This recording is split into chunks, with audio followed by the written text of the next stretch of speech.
I'm on mute. Hi, welcome everyone. We have an interview with a resident who would like to be considered for a position on the Ad Hoc Property Committee. I can't see John. Can other people see him? Oh, there he is.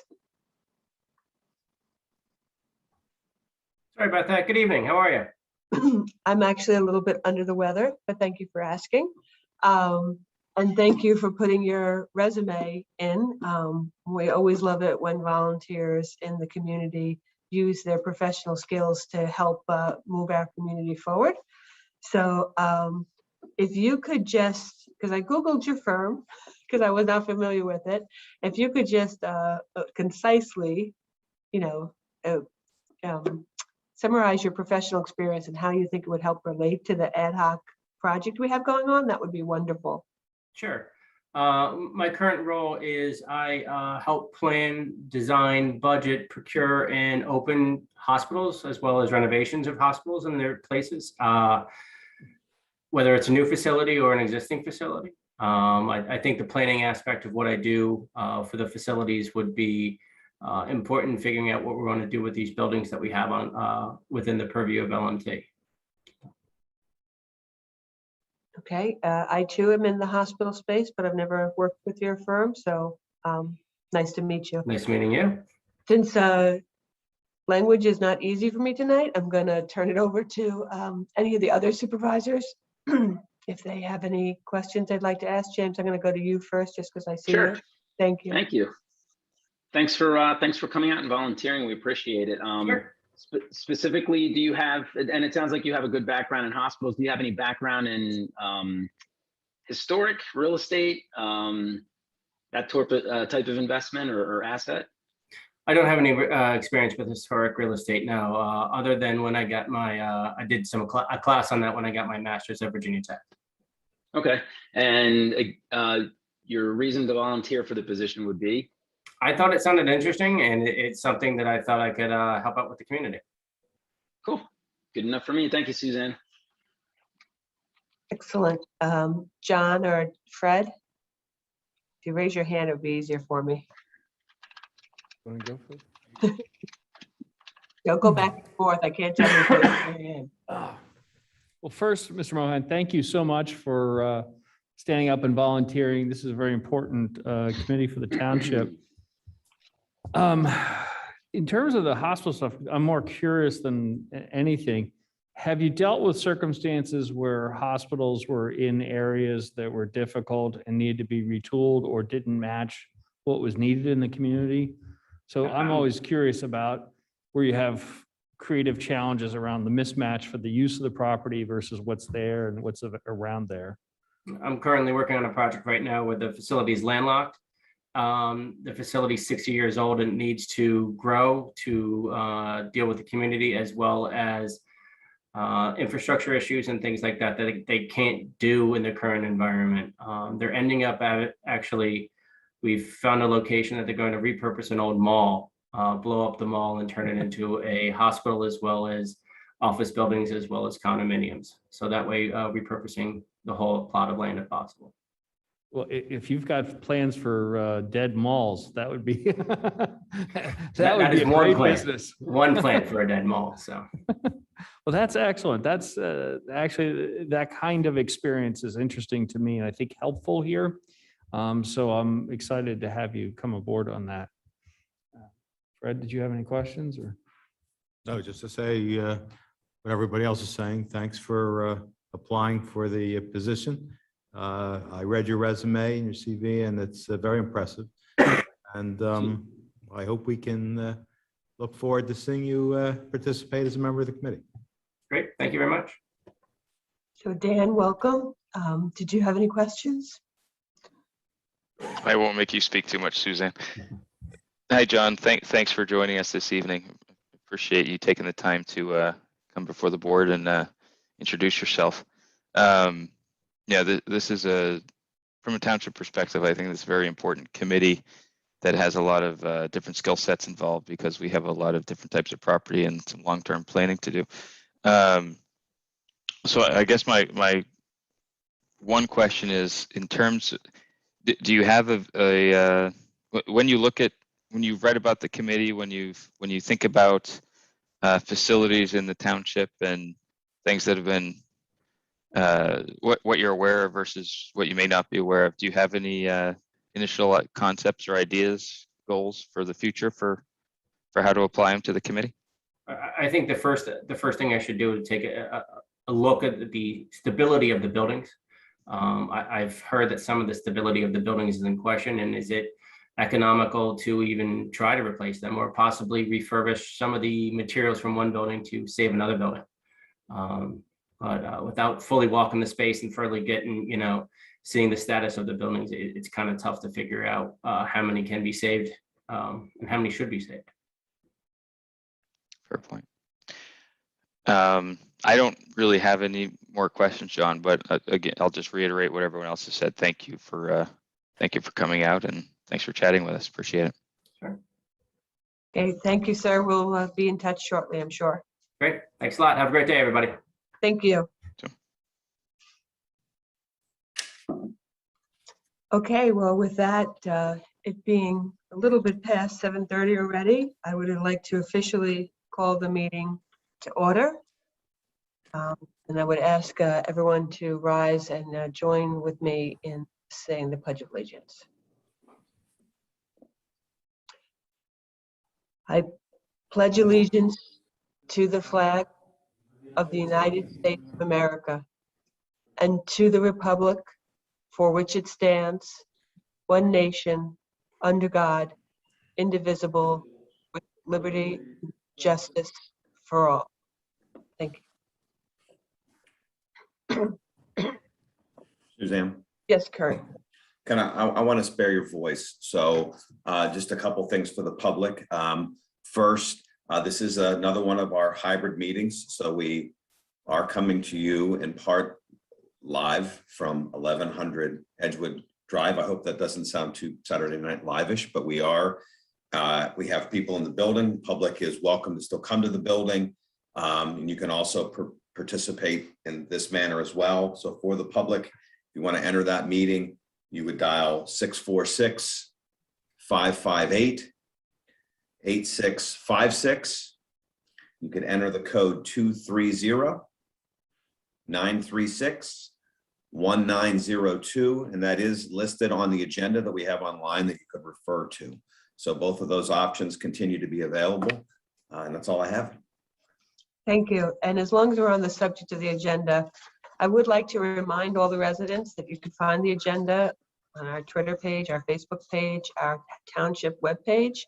And at the very bottom of it, we have all the different links for how you can follow us and all the different ways that we try to keep residents up to date with what's going on. And we urge you to join us in that endeavor. So with that, take a roll call. Fred, are you here? I'm here. James? Yes, ma'am. Dan? Howdy. John? Mr. Lewis just stepped out. He is present. I anticipate he will come back. So we'll acknowledge his presence when he does return, but I suspect it'll be momentarily. Okay, thank you for that. So a reminder that public comment on any item on the agenda will be taken at the time that agenda item is discussed. And with that, we are on to item number 4, COVID-19 update. Kurt, is there an update? I don't have a specific update. If there's questions, I'm happy to take them. Any questions? Okay, then we're on to community announcements. Sure. Remember, for the public, during this portion of the agenda, residents and youth organizations may call in to make a special announcement or contact the township admin at lmt.org to request a special announcement be added to the agenda. Parks and recreation in-person activities like sunset yoga, goat yoga, art Zumba are now available. Information can be found at lmt.org under our recreation department.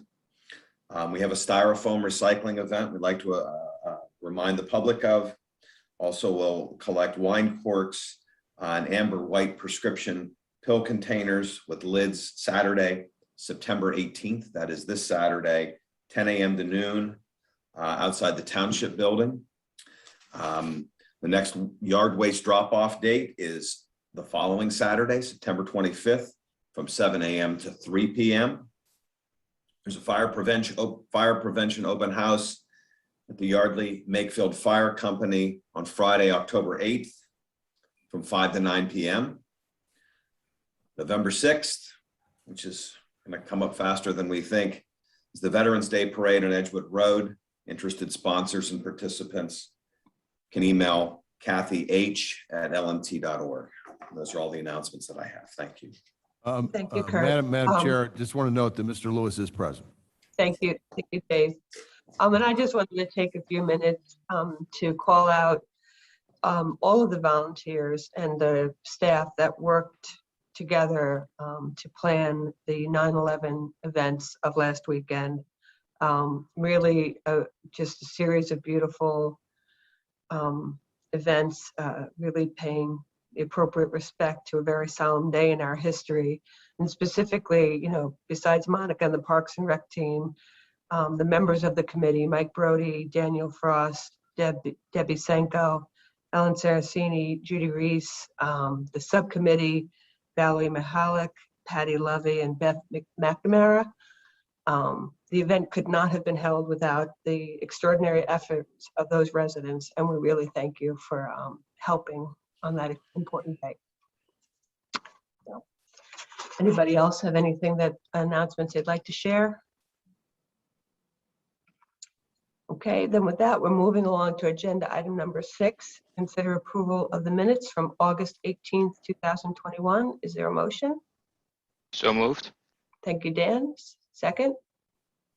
Second. Thank you, James. Any discussion? Any public comment? No public comment. With that, I call the question. All those in favor of the motion, please signify by saying aye, raising your hand. Aye. Aye.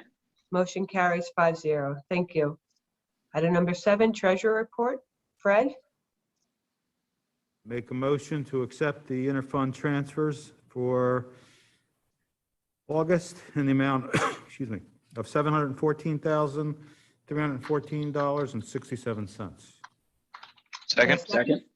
Thank you, Dan. Any discussion? Any public comment? No There being public no- comment.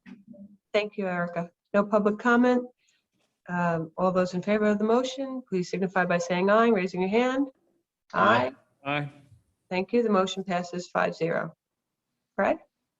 And I make a motion to accept the warrant list for September 7th in the amount of $807,919.78. Second? Second. Thank you, Dan. Any discussion? Any public comment? No public comment. Thank you. And all those in favor of the motion, please signify by saying aye, raising your hand. Aye. Aye. Thank you. Motion carries 5-0. Madam Chair, just for the record, I'm not sure if you can see it, there are 5 members of the public who are present in the township building as well, just in case if there's an issue. We'll try to advise you if somebody steps to the microphone. Yes, I didn't say that publicly, but I was counting on you guys being my eyes to let me know if somebody is there for public comment. So thank you, Dave. Okay, with that, we're on to agenda item number 8, which is the Lower Makefield Fire Services update. Is Deputy Fire Chief Mr. Chamberlain on the line? Hey, Tim? So, Suzanne, before Tim gets started, I just want to remind the board, Tim was here already quite a few months ago, and we had talked at the time about the deputy chief coming back to give some updates. If you'll recall, he had gone over the report from last year. We had talked about call volume, active volunteers, what have you. And he had agreed to come back, and he was going to actually be at the last meeting that we had canceled, and he was nice enough to rearrange his schedule to come back tonight. So Tim, if you're okay, I'll have Dave pull up your presentation. Dave, would you mind pulling that up, fire one? And I would also point out you can follow them as well on Facebook if you should so choose. Okay. Tim, Awesome. whenever you get started, Tim, you can just say next slide, and they'll punch right through it as you see fit. Okay, great. Like Kurt said, I was just asked to come back and give up the current status of the fire company for this past year. So let's go to the next slide, please. Currently, so far this year, we've run 357 calls for service. That's down from last year at this time. We ran 396 to the end of August of 2020.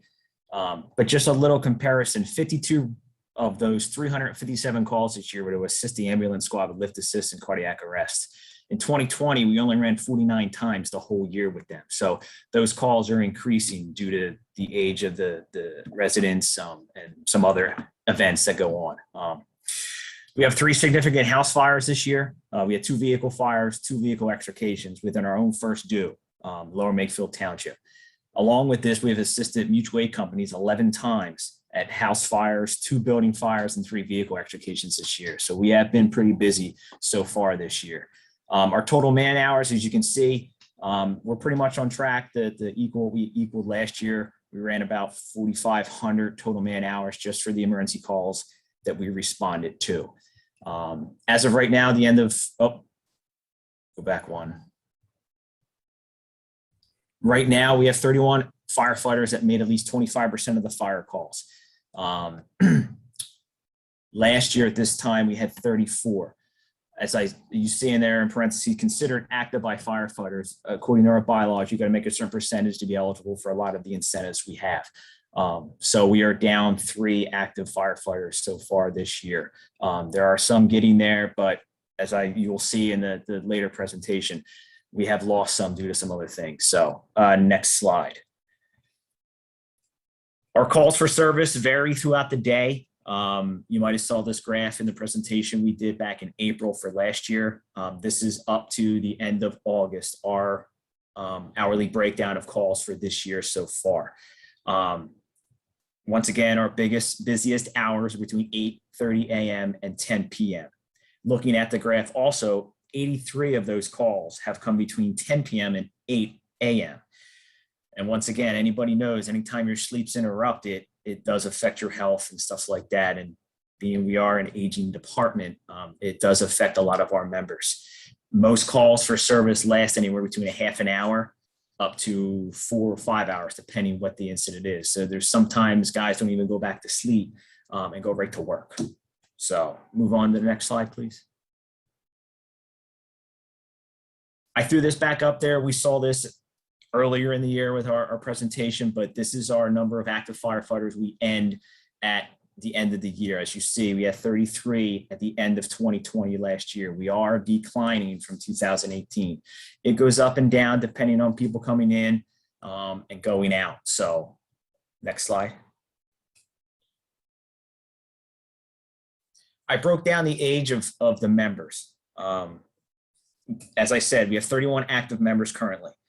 20 of those 31 active members are over the age of 50, in which we break it down even more.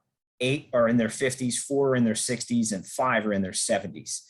And the 5 members that are in their 70s, 3 of them are in our top 5 responders for making the most service calls. Only 2 of our active members are under the age of 30, 20 and 24, while the remaining 9 members are in their 30s and 40s. And this may seem reasonable, but our members who are in their 30s and 40s have children and are involved in activities 7 days a week. And since COVID, their school schedule has changed, so their time commitment has been reduced. There are 5 members who are not active by fire call attendance, but still meet the requirements to ride on the apparatus, and their average age is 45.5 years old. As we go down the list, when we break it down even more, those members who responded on emergency calls during the day, and in the fire service, we consider day and night. So day is 6 a.m. to 6 p.m. You will see our average age of the firefighters on our fire apparatus is 56.65 years old. And on the flip side, at night, we gain a little bit, but we're still at over 50 at 52.33 years old. Along with the average amount of personnel in a first out apparatus is 3.5 during the day, and 3.4 at night.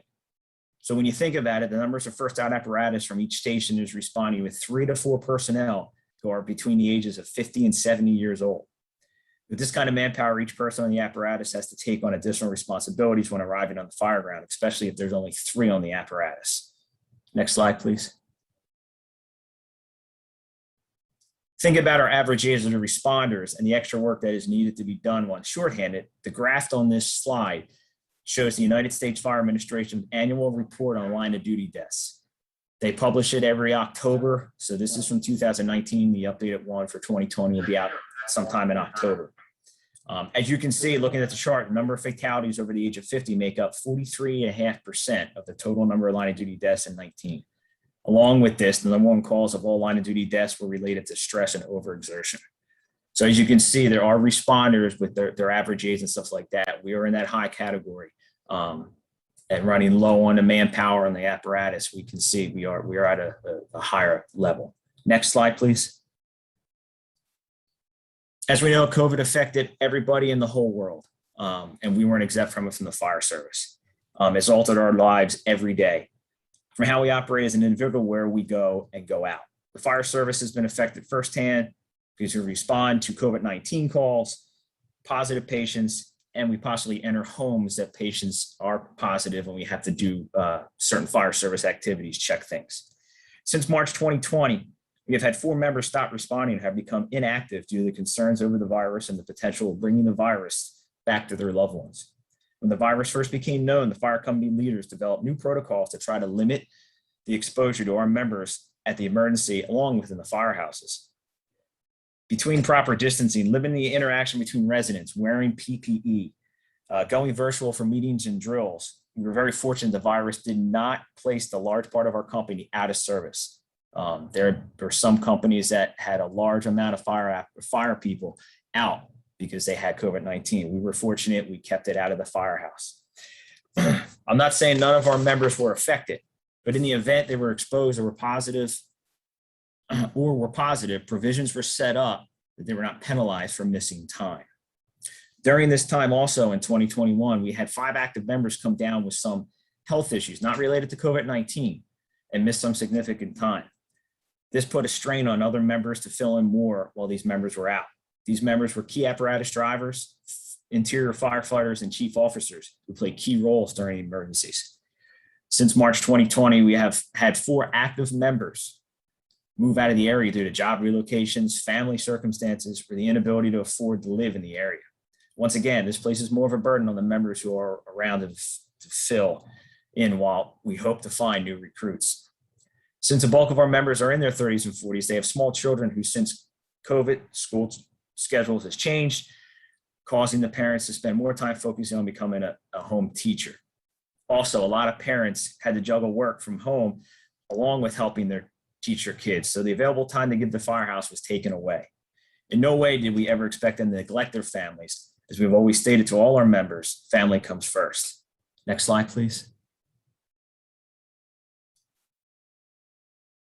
So we talk about recruiting new members to fill in for the new members that we have lost, have changed their response. Since January 2017, we have 18 new people accepted into membership into the company. Now, we have had many people apply, but once sitting down with our membership committee, they realize how much time is expected between schooling, answering emergency calls, special details, and events. They openly admit they can't give the time, that much time, and respectfully decline. The membership committee also explains there's a lot of behind the scenes work that needs to be done between business meetings, budgeting, so forth and so on. And unfortunately, they still decline, saying that you just can't give that kind of time. Of the 18 people that have been accepted to membership, 8 have already resigned due to lack of time and changes in their personal lives. 1 is out on military leave, and of the 9 that are left, only 4 are active members, making 25% of the emergency calls. And of those 4 members, the average age of them are 50 years old. Next slide. So like I said, Kurt just asked me to give an update of the fire company. By no means I'm saying we're desperate needs, but we are a well-rounded company that has comprised of members to take a lot of tasks that are needed to be done, along with answering the calls for service any time of day. While we're not alone in the struggle to retain and recruit new members to fill in the gaps left by others leaving or retiring, the whole world struggles to find good help. A lot of times when a member is talking to a resident or business owner in our first due area, the first word from their mouth is, how much does the job pay? We kindly advise them that we do not get paid for this, and there are minimal rewards, but the rewards are giving back to the community. But the struggle is to find people that are willing to give their free time in today's day and age to do a job that is very labor intensive at times, at any time of day. Our mutual aid companies are facing the same struggles, in which we are seeing when there is an emergency, either in our first due, or surrounding first dues, there are numerous companies coming. And if anybody's been out on the road, you'll see a lot of fire trucks or a lot of emergency vehicles going to incidents from many different townships and boroughs. Our call volume rose significantly back in the 70s and 80s when a lot of the developments were being built. To put it in perspective, in 1970, the company ran 136 calls for service. Fast forward to 2020, where the company ran 595 calls for service. Our township continues to grow with new housing and commercial developments proposed to be developed in the near future, and with our aging community, where we're all service called to be in a couple more years. As leaders of the fire company, we continue to look for ways to provide the service needed without burning the same members out while asking them to take on more and more. In the upcoming years, we do have a concern whether we'll have the staffing needed to perform the tasks that are required on the scene as well as behind the scenes. The Bucks County Planning Commission did a study on the future of the Bucks County Fire Service, where it states that in Bucks County alone, there is a shortage of approximately 770 active firefighters. It also states that shifting personal priorities, community expectations, and decline in social fabric, which once supported the fire companies, have all combined to create the perfect storm. Like I said, the fire company, we have a lot of good members, hardworking members, but we are getting older.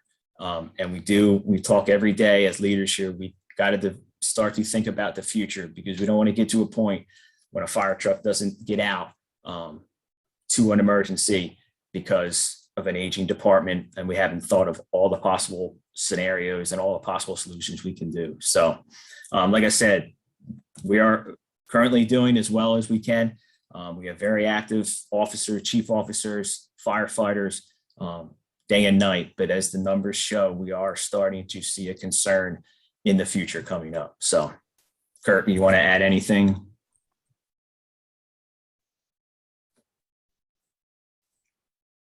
Could we pull this off there, excuse me, and then I just have a couple things I just want to point out.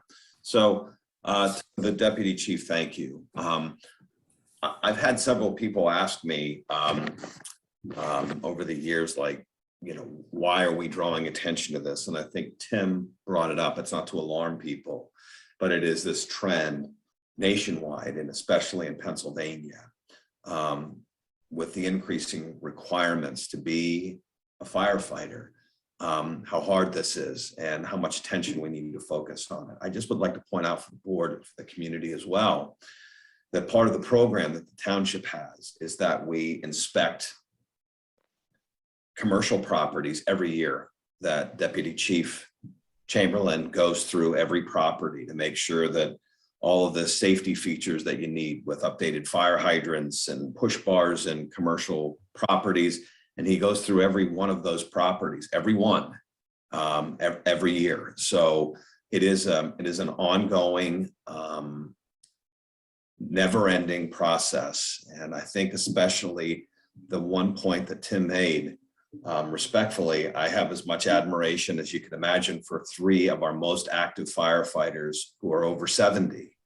And while that is inspiring, it also is something that is concerning in that listen, Tim, I could tell you an average firefighter at 52 doesn't sound so old anymore, except for the fact that I don't know if I could be climbing up there myself and doing those things. So for the board, I want to continue to draw attention to this, to continue to allow the deputy chief to come in and give you all this data, to start talking about what we can do to assist these shortfalls and how we go about it. And there's not any one answer, but I just want to keep the board and the public aware of these things, that if firefighters, if we continue to have difficulty with them, And we have to reach out even to other communities and talk about shortages that we're transparent about this discussion. And Tim, I thank you for, it was a very good presentation along with your one from several months ago. So thank you.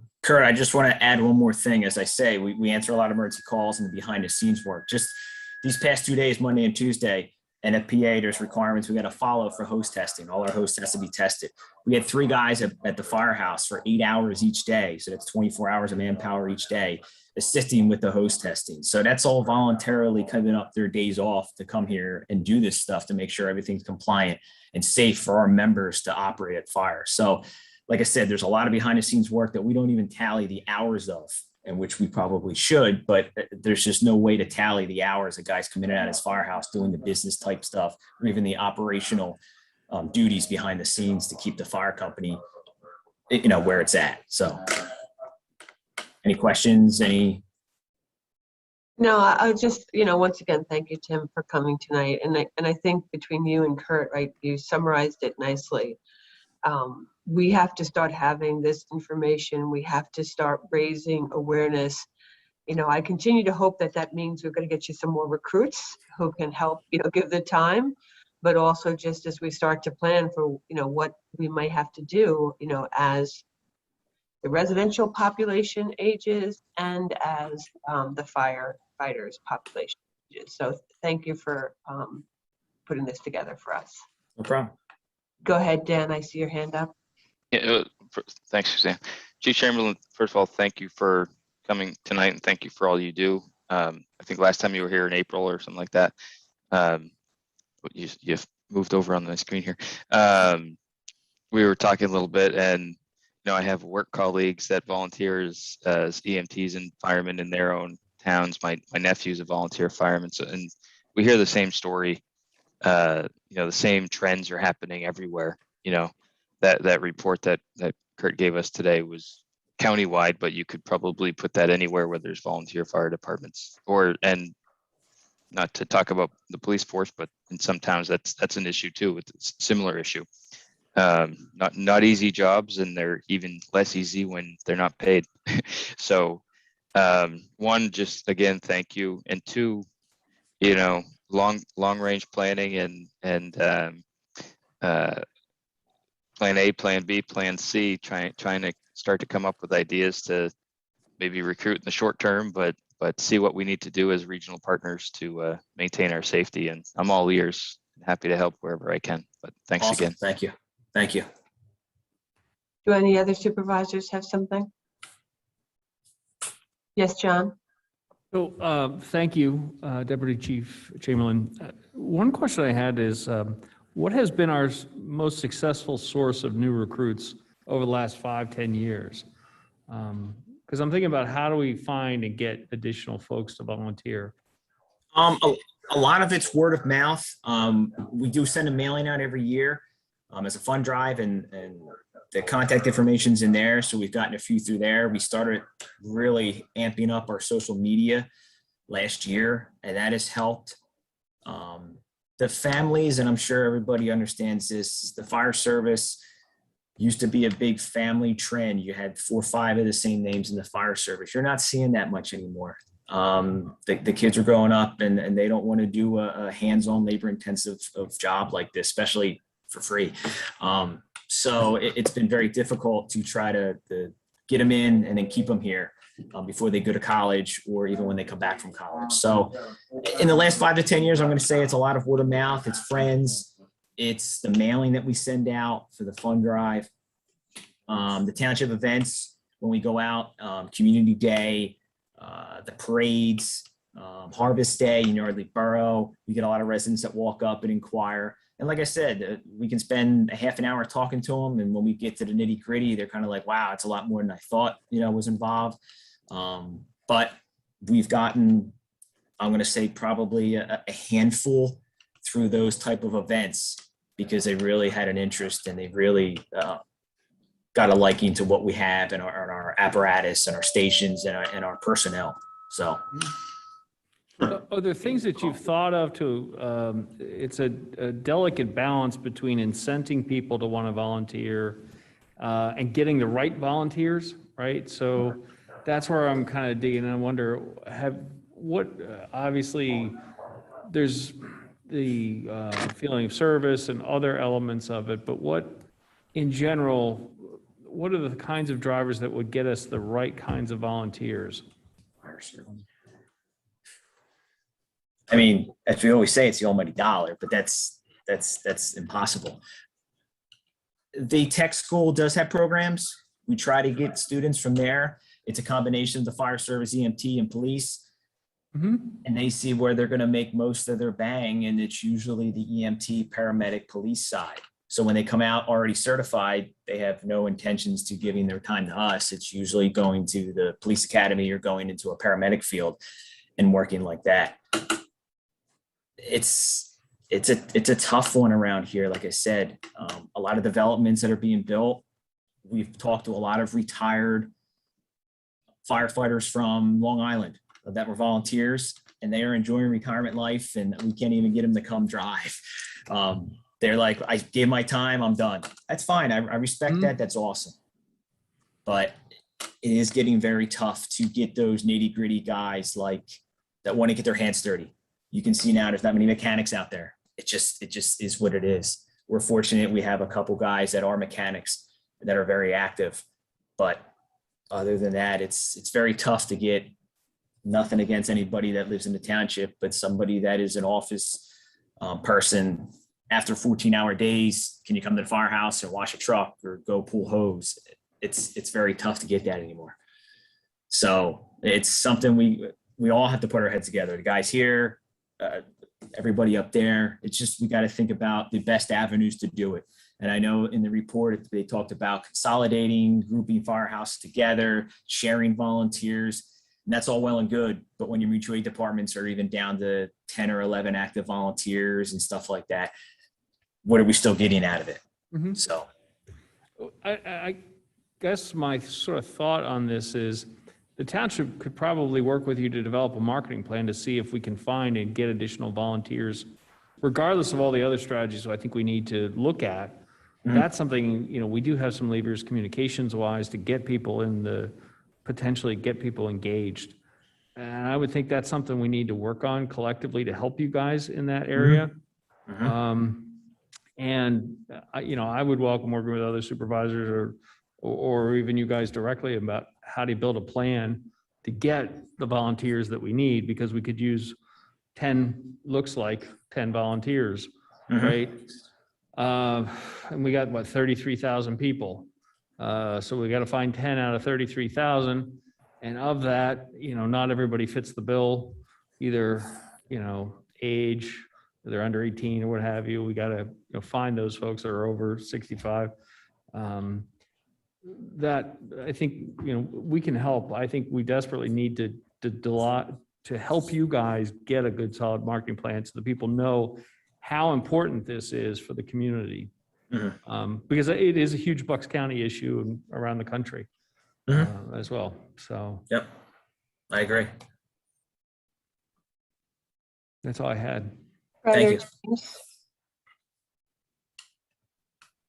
Is there any public comment? There's no public comment. None in the room. Thank you, Dave. All right, well, with that. Thanks, Tim. Thanks, Tim. Have a good night, and thank you again for all that you do. All right, thank you, everybody. Yep, have a good one. Thanks. So then, yes, Kurt. So I was gonna, Dave, is Joe Fiacco in?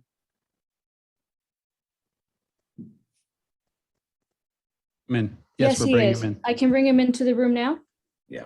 Suzanne, I'm sorry. I didn't mean to interrupt. I'm trying to save your voice. I was just trying now.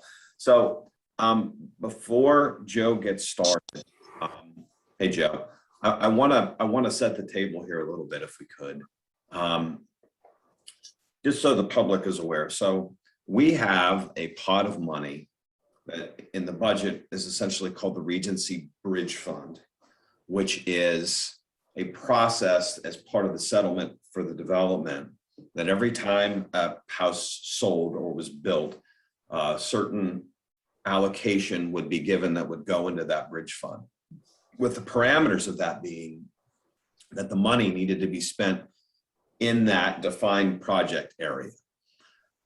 For a couple of years now, and I know board members have heard this, and I've heard this, that there's various concerns about the connectability of that site on Big Oak Road, that there's been various discussions. There should be a traffic light. Does it meet the warrants to have a traffic light? So a while back, I had asked Joe to have his staff, and Marie is here as well from his staff, to look at that area, to be able to present to the board and the public what could be done to connect that property. Essentially, with the first question being, because I've probably been asked this about 100 times, why don't we have a light there? We need a light there that will solve the problems. And we get this a lot.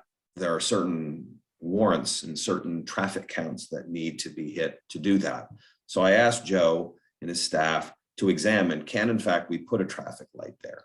That Regency Bridge Fund that I talked about will still have more money coming into it, but currently sits at about $600,000, give or take literally a few bucks, but that's about where it's at. So I asked them to look, can a light go in there? And if it can, what else do we need? If it can't or it doesn't qualify, what would you think that could be put together regarding pedestrian safety and linkages for that? So they've been working on that for many months. And I've asked them once they were ready, if they could come and present, which is why they are here this evening. Thanks, Suzanne. That's all I have. Thank you, Kurt. Can I get the presentation put up? This is agenda item number 9. Perfect. So what we're seeing on the screen here is Big Oak Road, and to the north, on the north side is Regency North, and on the south side below where it says sheet 2 is Regency South. So like Kurt mentioned, the concerns brought to us was a pedestrian connection so that people who were in Regency North wanted to go to Regency South. They didn't need to get into their vehicle and literally drive over the roadways to get to the other portion of their community. And the first thing we looked at was whether or not we could put a traffic signal there, because that was the obvious solution for somebody who wants to cross a busy road. And if you take a look here, Fern Drive and Locust Drive are the 2 roadways that connect Regency South. And if you were to take all the traffic on both of those roads and only have one intersection, you still would not have enough traffic to justify a traffic light, which would stop Big Oak Road traffic. It's regardless of how much more traffic comes along Big Oak Road, there's not enough traffic on the side streets on Regency South to justify that. We would never get that approved, nor as engineers would we recommend to put a traffic signal in that's not warranted. So we did look at that. And so our task at hand was to see what we can do to get pedestrians across Big Oak Road.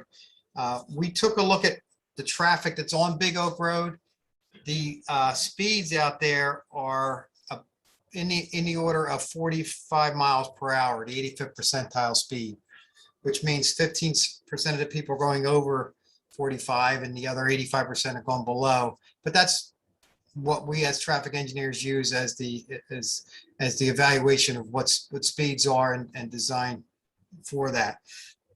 With that being said, Big Oak Road in this area is approximately 58 feet wide. So you have people traveling at 45 miles per hour and a relatively long distance to cross.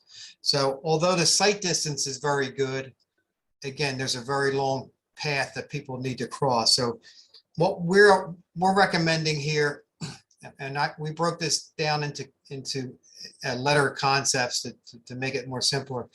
When we looked at Big Oak Road here in Regency South area, Locust Drive was the most logical location that people should cross, because you have a long straight shot where you can see cars coming. And in this particular case, what we're showing here on the west side of Locust Drive, we can break that crossing down into halves. And Joe, Yes. Locust is what's listed as Part A concept and like the aqua, correct, on the picture that. I guess you can't see the mouse. Somebody's moving the arrow now. That's Locust Drive. It's Okay. when you come from Oxford Valley Road, it's the first road getting into Regency South is Locust Drive. And then Fern Drive is the second drive, and Fern Drive is a very wide, and we'll get to that. But Locust Drive, it makes the most sense for us to try and get people across Big Oak Road. And the way that we are recommending that be done is to, number one, eliminate the right turn lane on Big Oak Road at Locust Drive. So in other words, when this development was laid out, it was anticipated that there would be a ton of traffic with the matrix development. So many lanes were going to be needed everywhere, and traffic lights and so forth. We're not seeing those volumes, and we don't anticipate those volumes. So our recommendation is to try and, number one, get traffic to slow down and eliminate some of these lanes that aren't necessary for capacity reasons, and actually hinder the pedestrian activities that we would like to see there. So we're recommending eliminating the right turn lane at Locust Drive coming in the eastbound direction. And we're recommending installing a median refuge island on Big Oak Road. So when you're in Regency South, you come up to Locust Drive, you can break your crossing down into two steps. First, you cross eastbound Big Oak Road and you're in the median, and then you cross westbound Big Oak Road. In addition to that, we are recommending installing bulb outs, which perhaps if we move to the next slide, it may get a little clearer here. So what we're recommending here is, when I say bulb out, it's extending the curb out towards the roadway so that, again, what I mentioned was originally a 58-foot crossing now becomes two much shorter crossings, and you only need to look at one lane in each direction as you cross. So the bulb outs reduces that the crossing that people need to be out in live traffic as they cross Big Oak Road. We're also recommending adding some striping and delineation for visibility of these pedestrian crossings. And it might be a little bit harder to see on this slide than the previous slide. There's some existing sidewalk on Big Oak Road on the north side. We're suggesting, making that connection all along the north side of Big Oak Road. So once the pedestrians make it across Big Oak from Locust Drive, they'll be able to go left or right on the sidewalk there to it's kind of like connecting the missing link out there. And our estimate of that is somewhere in the order of $230,000 to $250,000 to get that work done. And what we're calling Phase B is on this same slide here, is work over at Fern Drive. Now, what you're seeing here is a much cleaner, I'll say, intersection. If you go out there today, there's a whole lot of blacktop out there on Big Oak Road and Fern Drive. It's a very wide, straight intersection, and pedestrians have to cross a long way. We are recommending eliminating the right turns at Budney Drive. So westbound on Big Oak Road, you see on the sheet, we left it in there so you can kind of see what we're doing. We're recommending taking that right turn lane out and putting a bulb out on the northeast corner of Budney and Big Oak Road, again, to reduce the crossing across Big Oak Road. We're recommending two pork chop islands on the south side, on either side of Fern Drive, that will, again, reduce the wide open space there for vehicles, hopefully slow traffic down. By the way, the posted speed limit on Big Oak Road is 35 miles per hour. People are traveling it like it's 45 miles per hour, mainly, in my opinion, because it looks like it. It's wide, it's straight, and there's nothing really to give visual clues to the motorists to slow down. So we're recommending these pork chop islands, number one, to hopefully slow traffic eastbound on Big Oak Road as they approach the Locust Drive crossing, but also to give definition to the various movements at the intersection of Fern Drive and Big Oak Road. We're also recommending extending that median in Fern Drive to make traffic who want to come out of Fern Drive and make a left on the Big Oak Road. It gives them that added protection, if you would, to get out to close to Big Oak Road. They won't have to travel such a long distance to finish their movement on the Big Oak Road. So that, again, that makes it simplifies the movements for the vehicles and hopefully slows them down because they don't need to travel so far just to get into the lane ultimately on Big Oak Road. So those improvements there that we're recommending, that's around $135,000 to $150,000 for that, what we're calling Part B. And if you go to the next slide, Part C is we're recommending a pedestrian connection to Regency South to the CVS and businesses over there on the other side of Old Oxford Valley Road. So we're recommending a formalized pedestrian crossing at the CVS driveway and Old Oxford Valley Road. We're also recommending a pedestrian connection between the walking trail, which is already there, and this crossing at the intersection that we're talking about. And we're also recommending this 110-foot mid-trail connection path. So this trail, for those who aren't familiar with it, it's a walking trail. It's for exercise. It doesn't really go anywhere, but it's logical that all those homes, the Regency South, may want to walk to the businesses on the other side of Old Oxford Valley Road. So we're recommending some pedestrian connections there so people aren't kind of forced to get into their car and drive to when they could logically have a way to make that connection. And that those efforts are only $55,000 to $60,000 is our order of magnitude estimate. So those A, B, and C that I just described, we're talking about somewhere between 420 and 460 is our best estimate for construction dollars to get that work done. And with that, if we want to go back to the first slide, I can open it up to questions if the board has any questions they want to ask as far as those three concepts that we are recommending to get better pedestrian connectivity for Regency South. Yeah, and thank you, Joe, for that. I just want everyone to understand that this is the first time that this plan is being discussed. I'm hoping that we can get some initial feedback, and then as we have done in the past, we would ask that the CTC review it with Joe. John, that you would, shepherdize that through the process, and then ultimately, if it's the plan makes sense, it would come back before the board for ultimate action.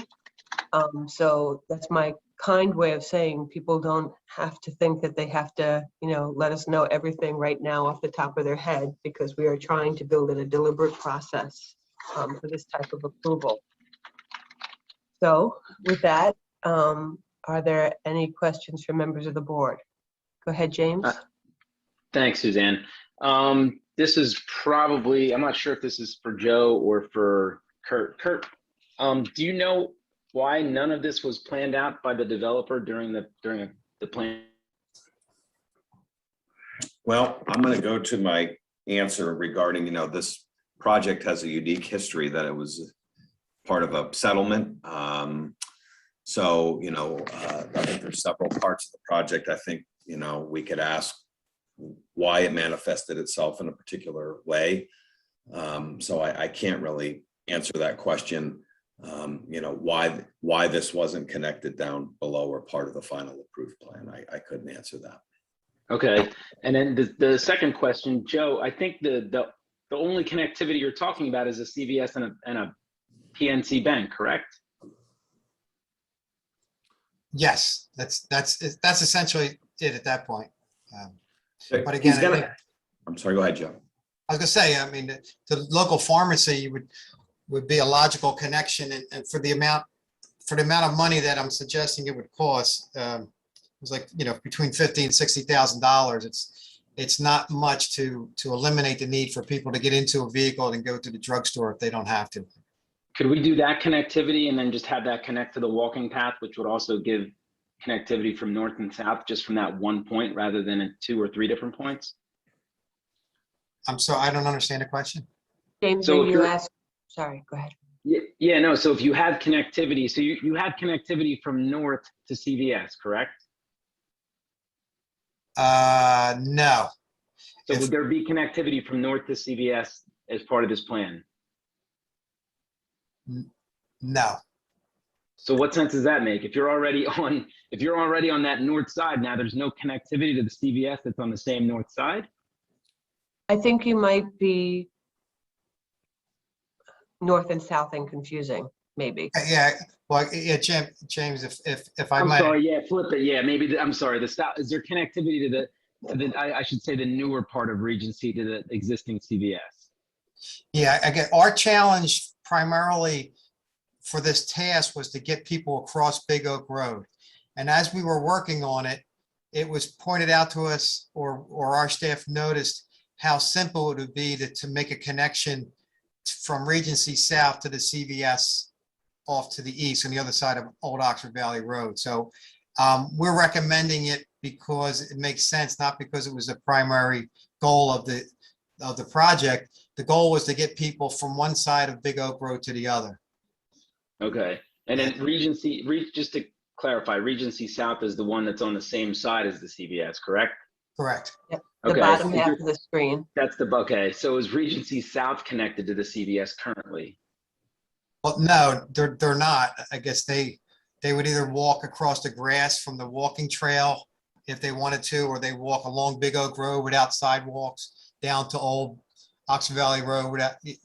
So there's not a very good pedestrian connection for Regency South to the CVS right now. So, and I guess what my point is if the point is to have connectivity between Regency North and Regency South to include connectivity to the CVS, would it make sense to just somehow have some kind of connectivity from Regency South to the CVS and then from CVS across to Regency North?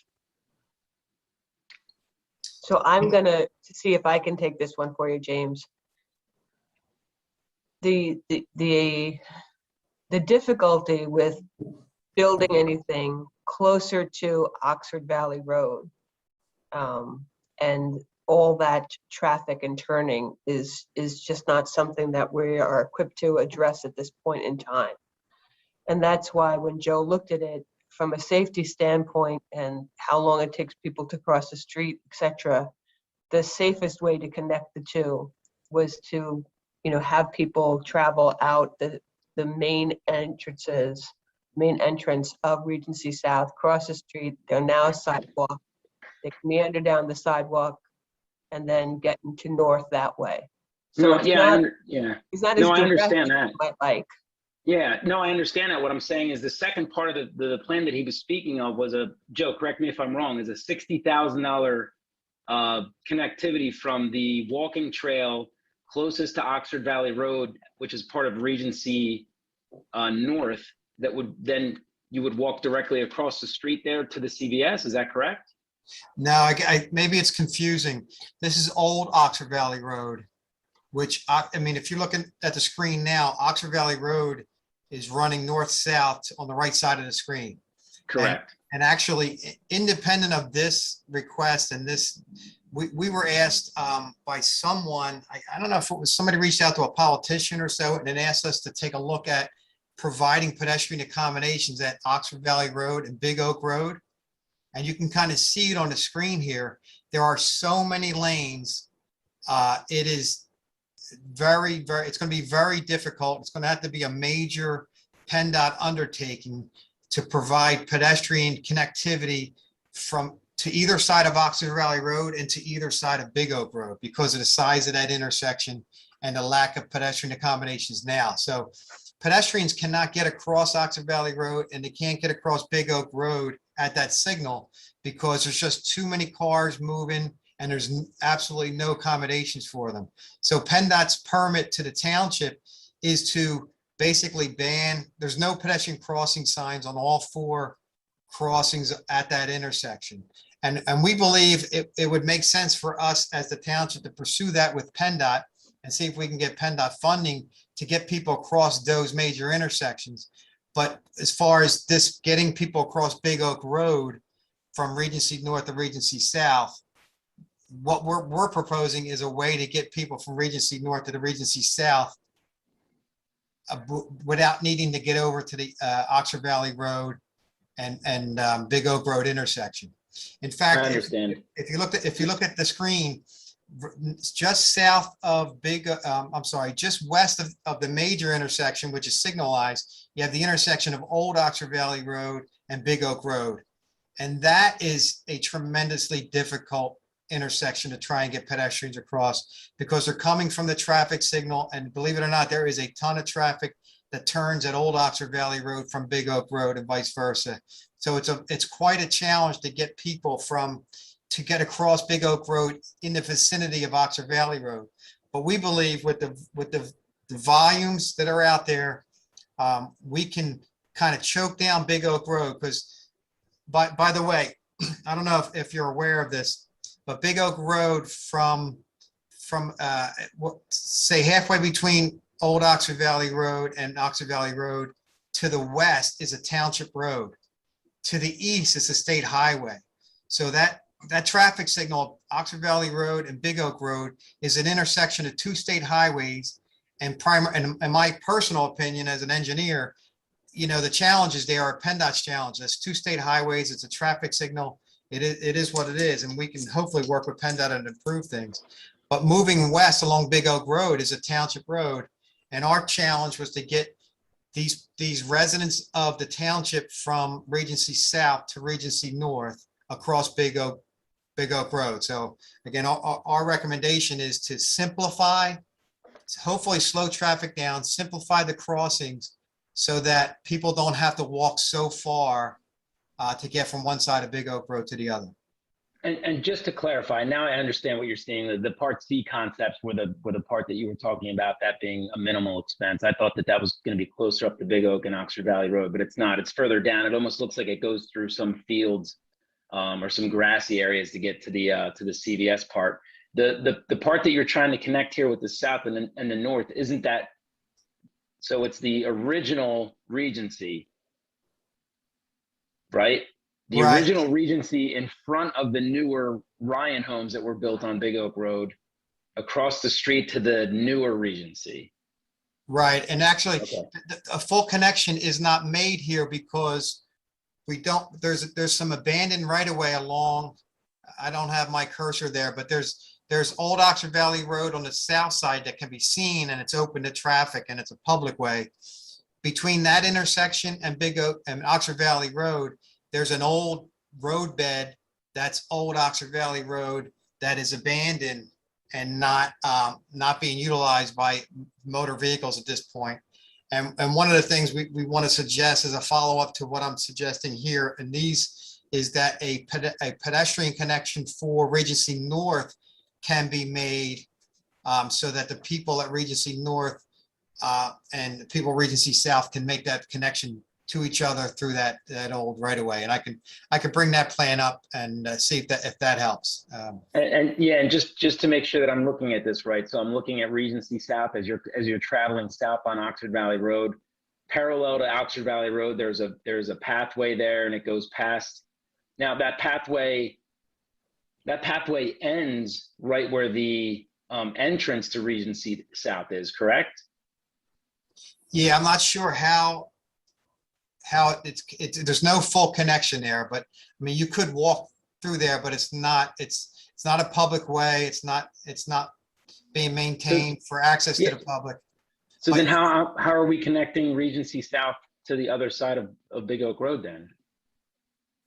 Well, we're just getting people across Big Oak Road at this point. Okay. But I mean, essentially looking at this plan, the only people that you're getting across Big Oak Road is the development that Ryan built, right? Andy. James, sorry, Joe, there's a connection. If you look at we don't have the full aerial here, but the cul-de-sac and the Ryan homes at the very end, there's a walking path off the back of that connects to Regency North, James. From the back end, okay. From the back end.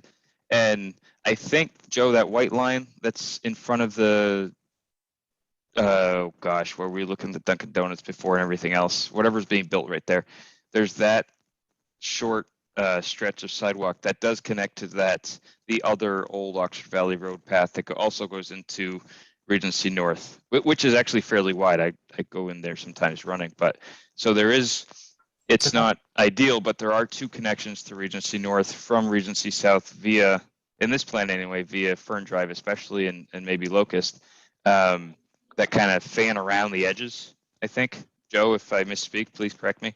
No, But yeah, so you could kind of fan around and get in there that way. At least that's how I'm reading it. Sorry to interrupt, but Yeah, no. I'm just trying to figure out, because in my mind, the connectivity would come from as you're leaving Regency along Oxford Valley Road, you would make a right out of Regency, come down Oxford Valley Road, and then you would have to come back all the way over in front of where the new Ryan development is, to then cross Big Oak Road, to then come all the way back the other way to get to the CVS. I mean, you're essentially looking at probably a close to a 2-mile walk from some of those points inside Regency. it may be a little shorter, but it would be a healthy walk to get your morning coffee or something like that. Yeah. I mean, you started out with I think the right question, James, although maybe not so much, right? Like, how did we get here? But now that we're here, how do we try to improve it, right? Because we are kind of stuck with the footprint that's laid out there. We have some funds, but they're limited. So how do we move forward with improvement, if not perfection? That's what I was going to ask about, Suzanne. Whenever, if James is done. Yet. Yeah, I hear you. Yeah, I'm gonna actually try to look up a different map, because I don't know if this one's giving me everything that I need to see. So I'm gonna pull a different map up and look if I can figure something else out here. Can we come back to you and let Dan start then? Sure. Yeah, okay. Absolutely. Thank you, James. I'm not going to be that long, so thank you.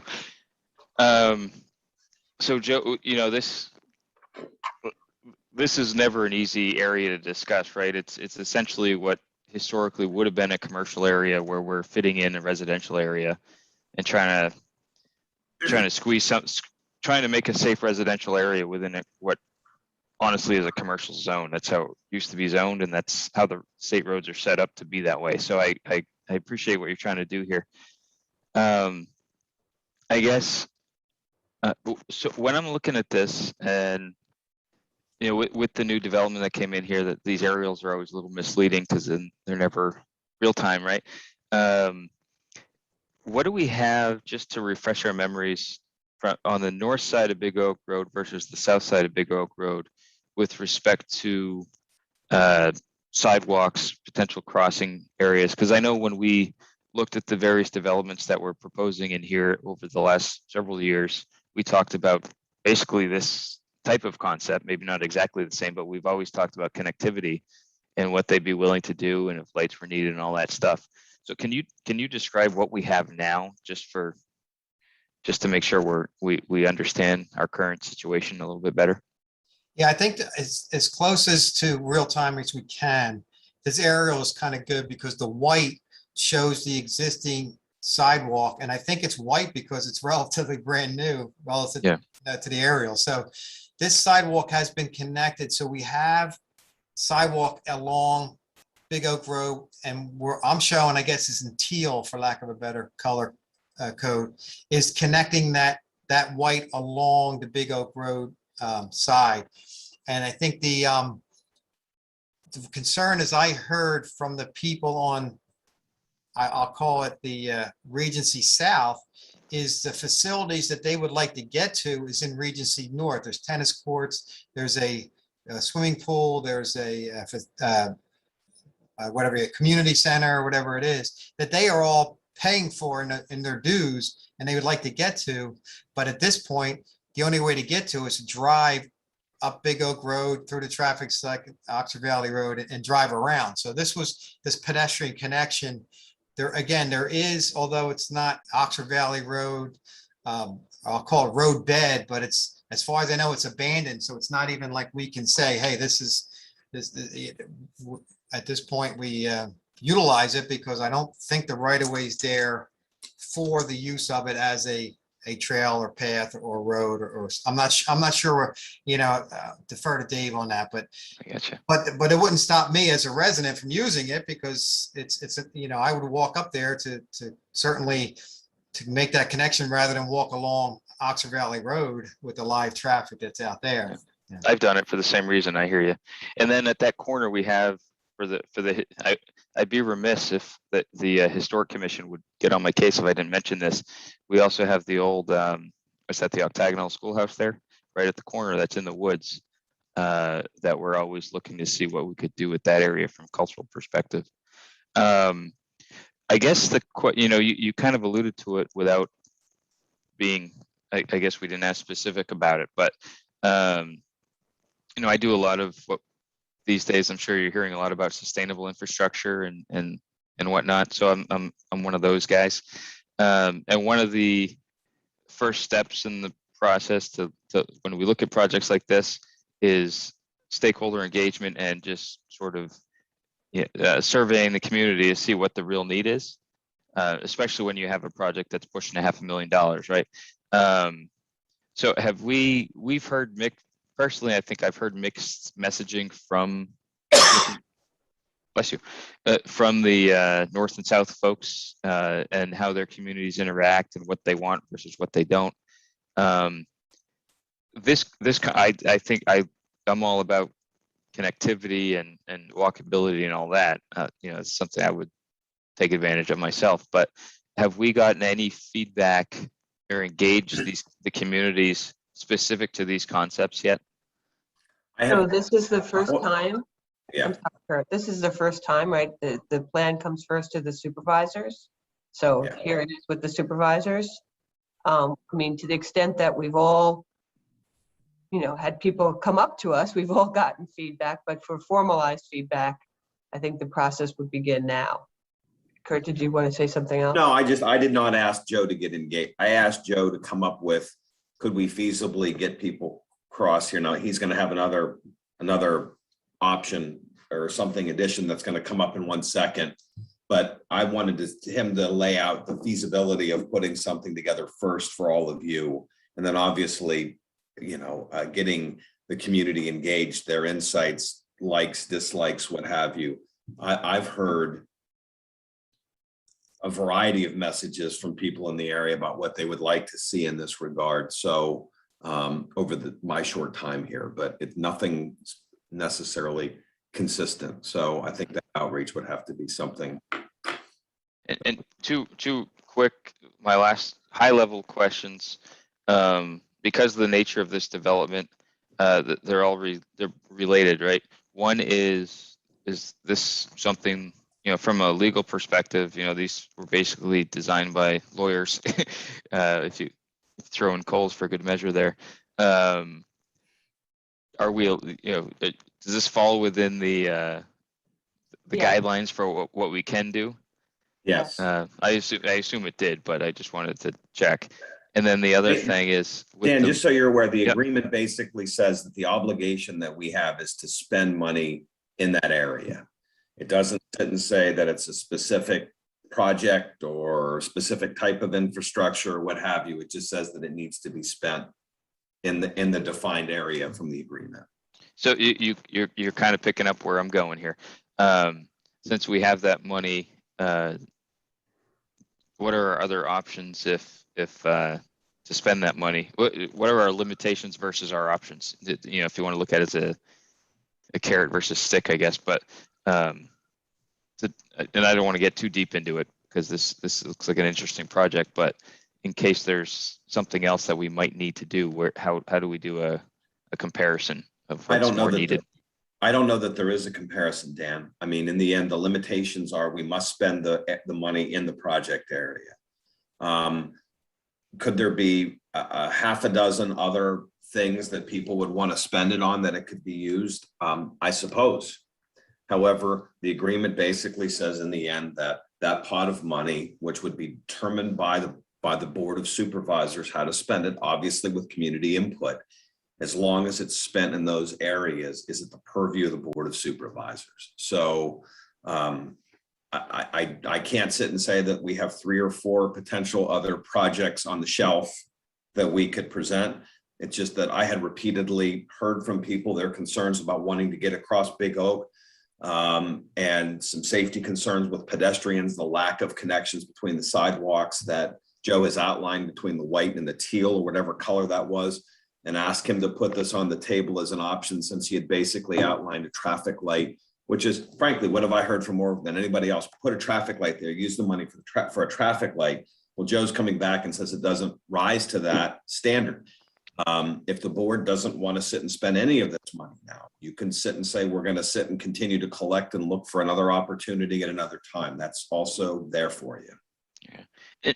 Excuse Joe, and I'm not doing this to be funny. I'm genuinely interested in this. We're talking about narrowing the road, essentially narrowing the roadway to slow traffic down, but we don't rise. We can't put a traffic light in. We want to slow them down and give an opportunity to cross. Did you consider, or would you have considered, I hate to say it, but would you have considered mini roundabouts in this location to have a similar effect? Yeah, thanks for bringing that I'll up. say that I'm proud that we've considered it and it doesn't work. Yeah, I'm not opposed to the ones we have. I'm curious how they compare in this. It's cost prohibitive. application. We could look at that. Okay. But Dan, I also do want to touch this, and for the public as well. We have been working, and I have instructed Joe to come up with something within the confines of how much money we anticipate having in this fund, how much we currently have, because it's not an unlimited pot. It's about 600,000, and I think when it's all said and done, it'll be about $750,000. So it's not unlimited. So right. Joe, to his credit, was trying to be as careful as he could. I'm sure Joe would love to have the ropes off where he could come up with something that's $10 million and could give you the greatest thing you've ever seen. It's just, this is what we have. The real shame of it is, I think as this project unfolded, there was a lot of legal battles, and the law unfortunately kind of forces people into trying to make capacity improvements. And the reality is, of the residential nature of these developments, capacity shouldn't have been the driving force, but accommodating all users. If this was looked at during the design phase instead of just being battled out in the courts, I think this could have been done a lot more efficiently, and we're essentially undoing capacity improvements that weren't necessary and go against pedestrian accommodation. Thanks, Joe. I get no more. James, are you ready, or you have anything else? No, I think I think what I looked at makes sense with that connectivity. It doesn't look like the connectivity from that cul-de-sac that you were talking about, Dan, is a permanent. It looks like it's just a dirt path. Do you know if there's plans to make that a permanent, like paved pathway, Joe? I understand it might be just an emergency access. Yeah, I think that's what it is. Yeah. So people James, may be using it for, and I can imagine I would too, if it took me somewhere where I can jog or walk for exercise and what have you. But I understand it was put there as an emergency access. I believe it has the hardscaping that allows the grass to grow through it.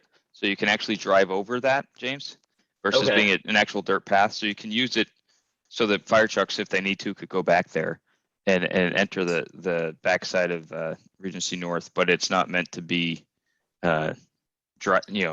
everyday route to drive through from the end of the cul-de-sac as a shortcut or anything like that. Yeah, I mean, the two biggest things that I'm trying to wrap my head around is, how practical is going to be somebody from walking from that, from that south to north area or north to south, whichever one it is, to get access to a pool house or a clubhouse if you're going to be, carrying whatever it is that you're bringing with you for the day, whether it's a backpack or change of clothes or that sort of thing. And obviously the forced thought of not doing this ahead of time. I mean, essentially the developer is given some kind of amenity to a part of their development, but not made it readily accessible to them. So I guess that's part of what we now are trying to fix, essentially.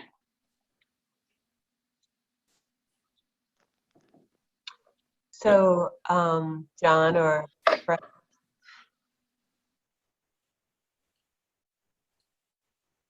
I appreciate these drawings and this concept, Joe.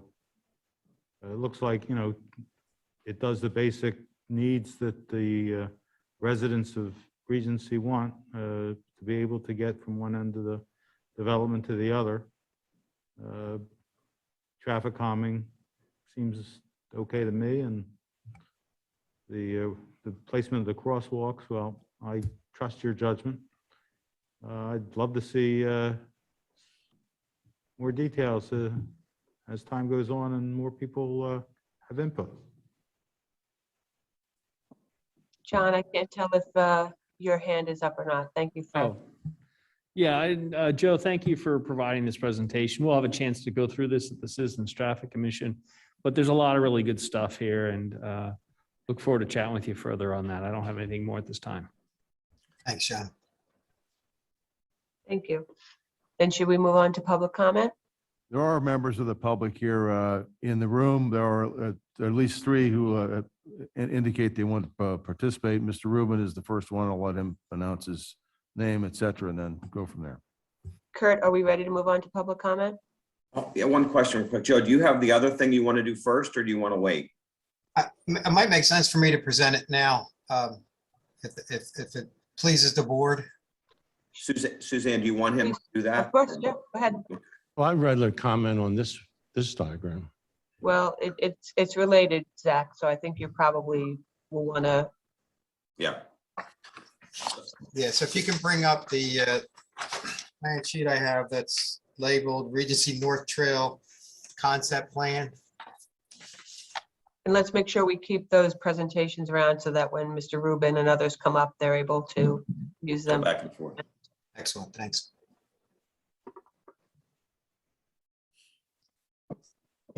Just take 1 second.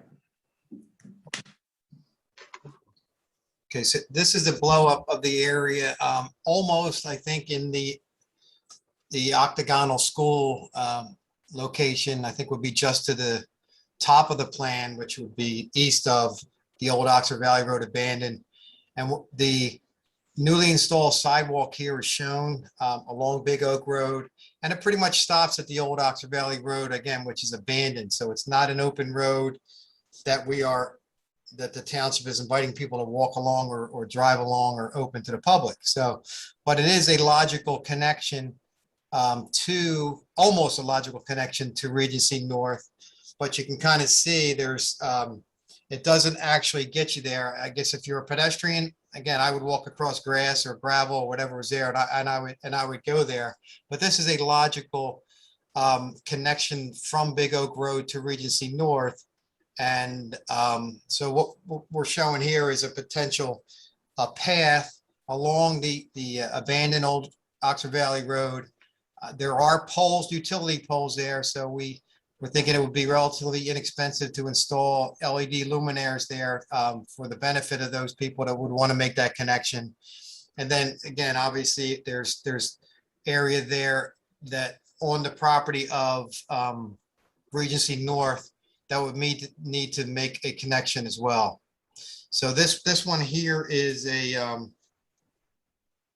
multi-use trail. We're looking at it somewhere between 165 and 185,000 to make this a reality, this connection here. So just for everybody following along at home, North has shifted.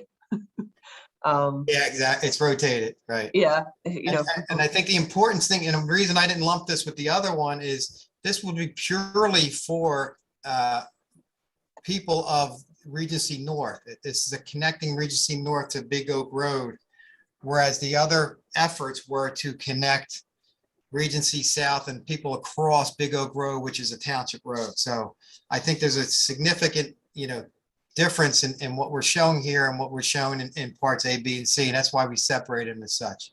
This would be specifically serving the needs of Regency North.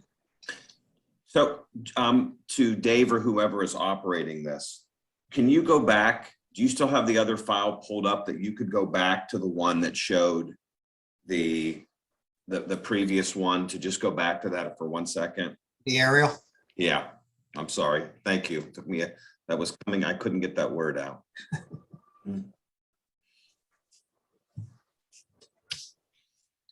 So if you look at the aerial, Joe, if you want to talk around this, so you can see the tennis court and we get that in context, we're essentially talking for that coming into the tennis court and down in that abandoned roadway that's sitting there currently, correct? Right, right. How many feet is that? Do you know? Do you have that information? What is the length of that connector there from the road up to the tennis court? It looks like it's just over 450 feet. So Joe made a point there, and again, I don't want to jump this, but again, the reason we did this as 2 presentations is with the point that Joe just made, because this is specifically for that area. The recommendation that the staff would make is that if, as part of these discussions, it's going to go to the Citizens Traffic Committee and people in the community that are interested, would be if that was built, that we would suggest, because that's primarily, I'll say exclusively for those neighborhoods and those persons living there, that would be installed out of that fund and paid for, but that Regency would be responsible for maintenance of that going forward. It would be brand new and have a decent life with it. And if they were responsible for maintenance for that, it would give them time to collect a few bucks out of their HOA to set aside to be able to maintain that going forward. But we wanted to put that on there to give Regency, if it's something they were interested in, the opportunity to do that, where it would be paid out of that fund and they wouldn't have to fund that up front. They would just have to take care of it later or after it was done. So, Kurt, you bring, sorry, Go ahead, that Dan. point you just made is, I was going to ask you the question, not only about this, but obviously we'd want the solicitor to look at that and see what, if we'd want to vacate it to them or, deed it over to them too. So Right. Because of, it's a path. So if someone hurts themselves, all that stuff, maintenance, all those things I know you're thinking about all the time, specifically for that one. And then, are there parts of the other concepts that we looked at that might fall into that as well? I'm looking at the Part C concepts, that's internal to a development versus some of the sidewalks that are along Big Oak Road. I know those are mainly, so I'm just curious as to where that would be. Part C, Dan, I would point out that even though, and we've had this discussion many times, even though that 5-acre parcel in Part C is used overwhelmingly by those neighborhoods, that is township owned property. Okay. So such that addition in there is on property that we're ultimately responsible for. So, frankly, in an objective analysis, for our ability to go in there and clean up or do something when we're already in there mowing or trimming trees isn't even marginal, where this being a new responsibility, I think that was where we made those distinctions. No, that's helpful. So, and that was my overall, if we do something like this, some version of this, whatever it is, as we go through the process, if we could also get some understanding of the long-term O&M costs, total cost of ownership over some time period, just to see what that's going to be and how we address that, whether it's, through various funds that we have or that are paid for by taxpayers versus the, at some point we'll run out of that 750,000 or so for the area here. So that's a bigger picture, longer term question that we can get to, but you brought up a good point that I want to follow up on. So thank you. Do any other supervisors have questions about that alternate plan that Joe had put up? Yeah, I just want to clarify something, Suzanne. Or by question. Usually when there are sidewalks or any pedestrian travelway, whoever owns the land is responsible for the maintenance. I would So, That's true, unless. so I mean, as far as the walkways along Big Oak Road, whoever owns that land will maintain it. And as far as the connection between the tennis courts and Big Oak, I mean, if it remains on township land, then the township, I guess, would be responsible for the maintenance. If it was dedicated to the HOA of Regency, then the HOA would be responsible for that maintenance. Is that what I'm getting at? Or is that correct assumption, Kurt? Or am I mistaken? Dave, let me bounce to you for your thoughts on that. I mean, primary responsibility would be with an owner. Now, if there's an easement or something else, then the possessory interest would have the primary responsibility. So you'd have to look at all those factors. Yeah. So I think to your point, to your question, Fred, and to Dan's point, there are certainly some of these background details that would be part of this, just like the connector and everything else. Some things that have obvious answers and others that would require some discussion and determination by the board. Now, Mr. Rubin has approached the podium and is ready to speak. Ruben, would you please state your full name and address? Zachary Rubin, 1661 Covington Road. First, a comment about that last diagram we saw. That extension of old Oxford Valley Road going into Regency North, number one, that's not township property. Township property is the 5 acres south of Big Oak Road, which was part of the agreement. They would deed 5 acres plus a pavilion, but that was negotiated away. And my comment is that between that old extension of Oxford Valley Road going north to Oxford Valley Road, that triangle of land, which is where the Octagon School was, is privately owned. My question is to Kurt or to Dave or anybody else, what is the status of that land? Are the owners going to sell that? Is it going to be up for sale? Is there any progress on who owns that land? I haven't looked at that in years, so I'd have to start over my analysis. I think Dan does. I think it comes up quite frequently on one of, so go ahead, Dan. It does. So, good, hi, Mr. Rubin. It is indeed the home of the Octagonal School. It is currently privately owned. I forget the gentleman's name who owns it, the name of the family off the top of my head. There's definitely an interest from the Historic Commission and others of a similar ilk in trying to do something, whether it's an open space type of approach in some way, shape, or form. I'm not sure how buildable that lot is, to work with the landowners to do something to highlight the historic cultural significance of the Octagonal School. But at this point in time, they haven't been able to move forward with it, but it is still privately owned. And there are intermittent, conversations with the landowner and members of the Historic Commission. But that's about it from at least the last time we had a Historic Commission meeting when it came up. Okay, I do have a question about the first diagram with the traffic engineer. The pedestrian crossing that's proposed at Locust Drive.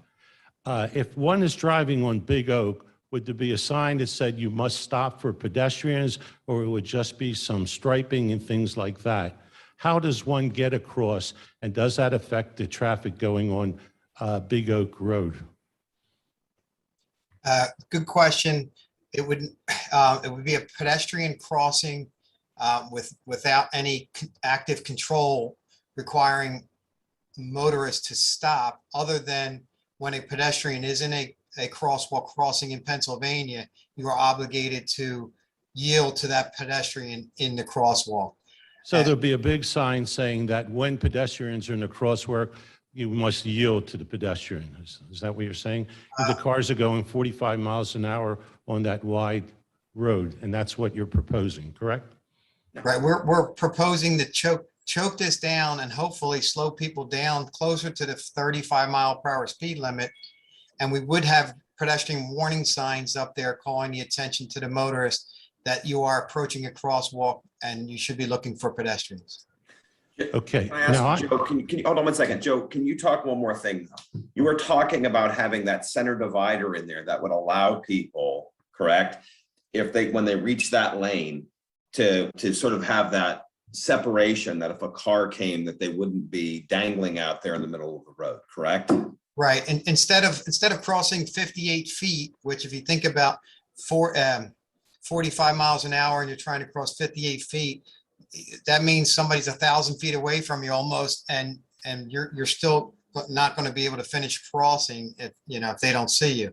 What we're proposing is something, I don't know the exact dimensions, maybe around 16, 17 feet that you would have to cross to the median, and then again you would do a second crossing the other way. So you're literally would only be looking in one direction for one lane of traffic, and if someone is approaching, I would hope you'd have the common sense not to step into a speeding vehicle or even a 35-mile-per-hour vehicle and wait for that either person to stop and yield to you, or wait for the gap so you would be able to cross before the next vehicle comes. So it's a traditional, intersection crossing without a mandate that cars stop for you, other than the fact that once you are crossing, you're obligated to stop for the pedestrian.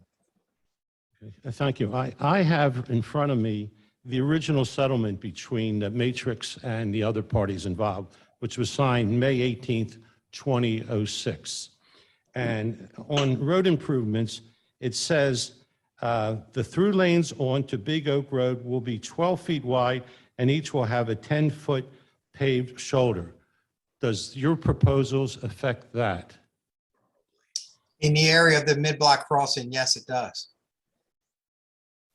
Okay, so that might be a legal question about the court settlement of that. In other words, how wide would be that through lane? We haven't It'd be less than 12 feet, you're saying? Yes. It would be less than 12 feet. My recommendation would definitely be less than 12 feet. But we do have a shoulder in addition to that. But I wouldn't want it too wide, again, because you want to encourage people to slow down closer to the 35-mile-per-hour speed limit. Okay, I'm not traffic, I'm just pointing that out, that's part of the agreement. And also during the agreement, you're talking about traffic signaling. The original agreement was that if it was warranted, the Matrix was going to put a traffic light on Oxford Valley Road where the entrance for Yardley Corners is, and it would be Tall Meadow Lane on the north, it would be Regency North, but apparently there's not warranted from PennDOT. So that was the only proposed traffic signal on the regular Oxford Valley Road. Now remember, on Old Big Oak Road, that block where the Ryan homes are, where the medical offices are, and were originally proposed basically retail. It was supposed to be strip retail, and it was supposed to have things like tailor shops and things like that to help the people living in the Regency. Now, that never came to fruition. I mean, they wanted to put a Dunkin' Donuts down there and things like that. So there was not much foresight about what's there now. Now, a couple of comments about the original agreement, and Kurt has mentioned it before. The fund, which is $600,000 going up to $750,000, was originally to widen the bridge over 95, or whatever you call that stretch now. Is it 295? I get so confused going north on it. And if it was, they were going to widen it if it was on the PennDOT 12-year plan, which was never on. So therefore, it says the money is to be given to the township and shall be used for open space acquisition or infrastructure improvements in the portion of the township bounded by the south side of the railroad tracks and west of Stony Hill Road. So according to this agreement, what is proposed is certainly part of the agreement and does not need any further going back to the Common Pleas Court or to the original agreements, because that is in the plan. That's agreed upon. A couple other things I wanted to say. That 5 acres that were Part C, Kurt mentioned already. Yes, that was supposed to be the pavilion in the 5 acres, and it is township land. So that was part of the original agreement. Now, what was proposed besides the widening of the roads or the constricting the roads Everything is part of the agreement. So there's absolutely nothing to prohibit to go forward to connect North and South Regencies with the original agreement. So if anybody has to say, well, it's an agreement, we have to go back to court, things that is total nonsense. This all conforms to the original agreement. And that's my comments. Thank you very much. And there's at least two more individuals in the room who would like to speak. They're approaching the podium right now. Thank you, Dave. Good evening, everybody. Bob Nemiroff. I reside at 89 Lavender Drive in the carriage houses, which is being referred to tonight as, I believe, Regency South. I'm here tonight with Mark Feller, also a resident of the same development. And we are both members of a traffic light committee that was formed for the carriage houses and the villas back in June or July of 2020. And at the time, our overarching concerns were two, essentially, that became our objectives. And they are facilitating safe crossing across Big Oak Road from one side to the other and back, and the installation of a traffic control device, preferably a traffic light at Big Oak and Fern Drive to slow traffic, to make the crossing safer. I've sat and listened tonight. The traffic engineer, Joe, I believe you and I spoke on the telephone many months ago about this. I've also had numerous conversations with the Residents Traffic Commission prior to this meeting. And we have supplied information. We supplied a narrative as to what our objectives were. We supplied photographs. And we were asked to undertake a survey of the residents in the Regency development on both sides of Big Oak Road to gauge the level of support for our objectives, and we did that. The response rate was rather overwhelming. It was a 98% response rate in favor of these two objectives, and we're happy to hear that when Joe sat down to plan this out, he did so with the same two objectives in mind. Having said that, I heard Joe say earlier in his presentation that the traffic in and out of Fern Drive and Locust does not warrant the installation of a traffic light at the intersection of Fern, Budney, and Big Oak Road. And what I would like to understand further is what is the underlying basis for that conclusion? Joe, I'm assuming that at the time we talked many months ago, the investigation, the analysis of whether or not a traffic light is warranted had not been undertaken as yet, but it sounds like it has happened at this point as part of your presentation tonight. And before I go on, I would like to understand what is the underlying factual basis for your statement that a traffic light is not warranted? Yeah, Bob, if I can answer that. PennDOT, not only PennDOT, there's national standards on traffic signal warrants. And basically, if you install a traffic signal, you actually can expect an increase in crashes, specifically rear end crashes. So you don't want to put, number one, signals where they aren't, from an engineering perspective, appropriate. The warrants are a minimum. In other words, if you think about I-95, you go from Maine to Florida and you don't stop at all, right? There's a lot of people traveling, the volumes are high. To justify stopping that volume, you'd have to have a high volume, think of it, a ramp getting yourself onto I-95. So this is a step back. We have Big Oak Road. The volumes on Big Oak Road are high, but the volumes on Fern, again, what I said, if we decided to close Locust Drive and put all the traffic at Fern Drive, so you have all the traffic coming out of Fern, you still will nowhere come near justification for stopping traffic on Big Oak Road. So that's a national standard in the traffic engineering industry. You have to have enough traffic on the side street to justifying stopping all of the traffic on the main street. don't want to belabor the issue, but is there some way for you to quantify what you're talking about? One thing to keep in mind, there are approximately 30 new residences under construction Sorry, on, sir, just tell us what your name is. oh, I'm sorry, Mark Thank you. Feller, 1741 Mulberry Way in Yardley. Thank you. There are approximately 30 homes still under construction in that development on the south, on the Regency south side. So we'll be getting a significant number of additional residents. And in addition, across from Fern, we have Budney, which is the entrance and exit to the Yardley Woods development. I don't know if that has been taken into account in terms of traffic volume coming out of that intersection. So the problem that I've witnessed, and I actually had to deal with it, is taking a left turn out of the carriage homes in Regency South, or taking a left turn out of Locust Drive, or taking a left turn onto Big Oak coming out of Budney, are extremely hazardous.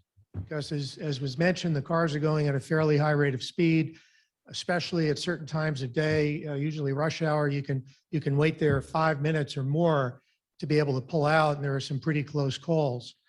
And getting back, I might as well just lay it out here, getting back to the crosswalks, this is not California, this is Pennsylvania. People don't stop and they don't slow down, and we've witnessed that all over the place around here. You do see some sensitivity to it in little main streets like in Yardley Borough, but in roads like Big Oak, you don't see anyone who is, in the mood even to slow down in a crosswalk, especially if they've been waiting at the railroad crossing. So I think there really needs to be a lot more than just the crosswalk with the painted lines.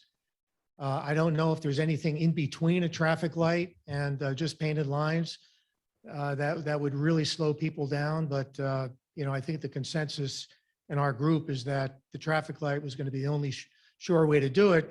And that light could stay green on Big Oak for extended periods of time if it's the right kind of light with a switch in the road and timers, so that it would interfere to a very minimum level with the flow of traffic on Big Oak. Yeah, good. Excuse me, gentlemen, it's impossible almost for our minutes to reflect when speakers go back and forth. So I would ask that the person who's now back at the mic, if you would complete your statement and then sit down, and then your colleague could take over, but the back and forth is not how we run the meetings. My apology. Will do. Thank you. Bob Nemiroff again. I'm sure everybody appreciates that we have literally hundreds of 55 and older residents now on either side of Big Oak Road who are not, shall we say, as a fleet of foot as they once were, myself included. And to Mark's point, while we appreciate the concept of choking down the travel lanes, narrowing the travel lanes in the hope that it slows traffic, installing essentially median islands so that you're not forced to cross a much larger width of Big Oak Road, and you're only looking one way or the other, depending on which direction you're walking. That's all good stuff. That's all good stuff. But Mark and I and our committee and the people we represent from our community, our overwhelming concern is what Mark alluded to when he said, this is not California, this is Pennsylvania. I can share with you that where I work at my office building, when you exit my building and walk out to the sidewalk, there is a pedestrian crosswalk. I'm right across the street from a train station. And there's a pedestrian crosswalk with one of these center median islands as shown on Joe's plan. There are street standing pillars with flashing yellow lights to permit pedestrians to cross on the assumption that motorists are going to see those lights, see the pedestrians, and stop. I have stood there on numerous occasions, and this is a much narrower street, two-way street than Big Oak Road. And I would say 1 out of every 20 or 25 motorists actually comes to a stop for the pedestrians. So while conceptually the plan that has been put before you this evening appears to be an effective one, I ask that you be mindful, we ask that you be mindful of the fact that motorists are not all that cooperative with yielding to pedestrians in and around this area, which is why we are advocating more forcefully for something more than that, something that's going to slow the traffic down more than that. Mark, anything else? No, this is Mark Feller speaking again. No, I think Bob summed it up well. Just to cover one final point regarding that old Oxford Valley Road, that area that has been proposed to be paved and extended to the tennis courts. I believe, I don't have authority to speak on behalf of the HOA. I think they would be very amenable to having that roadway dedicated to the HOA and take responsibility for maintaining it. So we were very pleased to see that was part of the overall presentation made by the engineers. So just wanted to point that out. But at the present time, there are people darting across the street from both sides of Regency. There are even people trying to cross Oxford Valley Road from Regency. And I've seen them, run to the center island and stand there. I mean, it's a really dangerous pedestrian situation.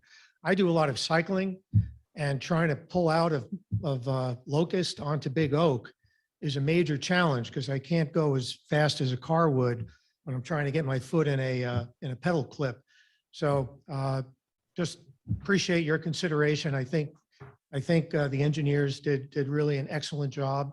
I commend the board for commissioning them to put that study together, and we look forward to working with them and the Traffic Advisory Committee, Mr. Cohen, to see if we can make some progress and develop this plan. Thank you both. Thank you very much. Thank you, Bob and Mark. But to answer your question, we did peak hour counts, and I did ask Marie to come with me, and if I say anything wrong, she can correct me. But we, and typically PennDOT looks at traffic signal warrants.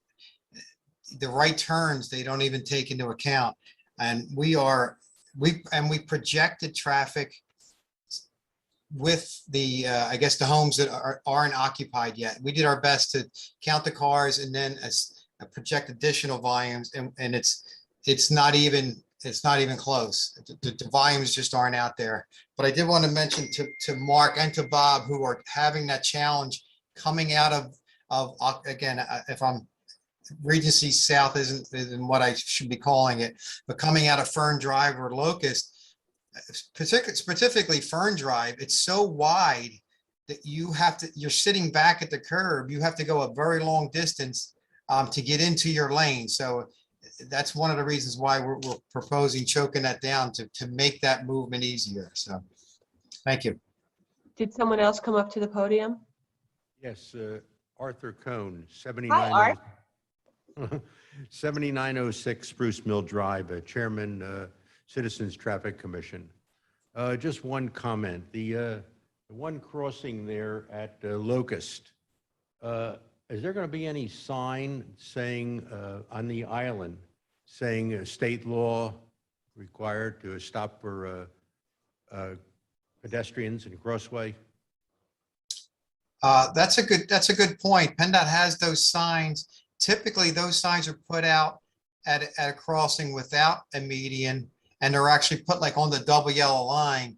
But PennDOT expects someone to go out there and put that sign out, and then at the end of the day, take it away again, and then the next day put it back. So they are labor intensive, and I think with the traffic island there, what we're talking about, I think, is say approximately 16 feet of crossing, and if you're walking at 4 foot per second, you're talking 4 seconds to get across one lane of traffic. So the order of magnitude is significantly reduced, trying to cross 58 feet of blacktop in 2 directions of traffic versus 16 feet and only one lane of traffic.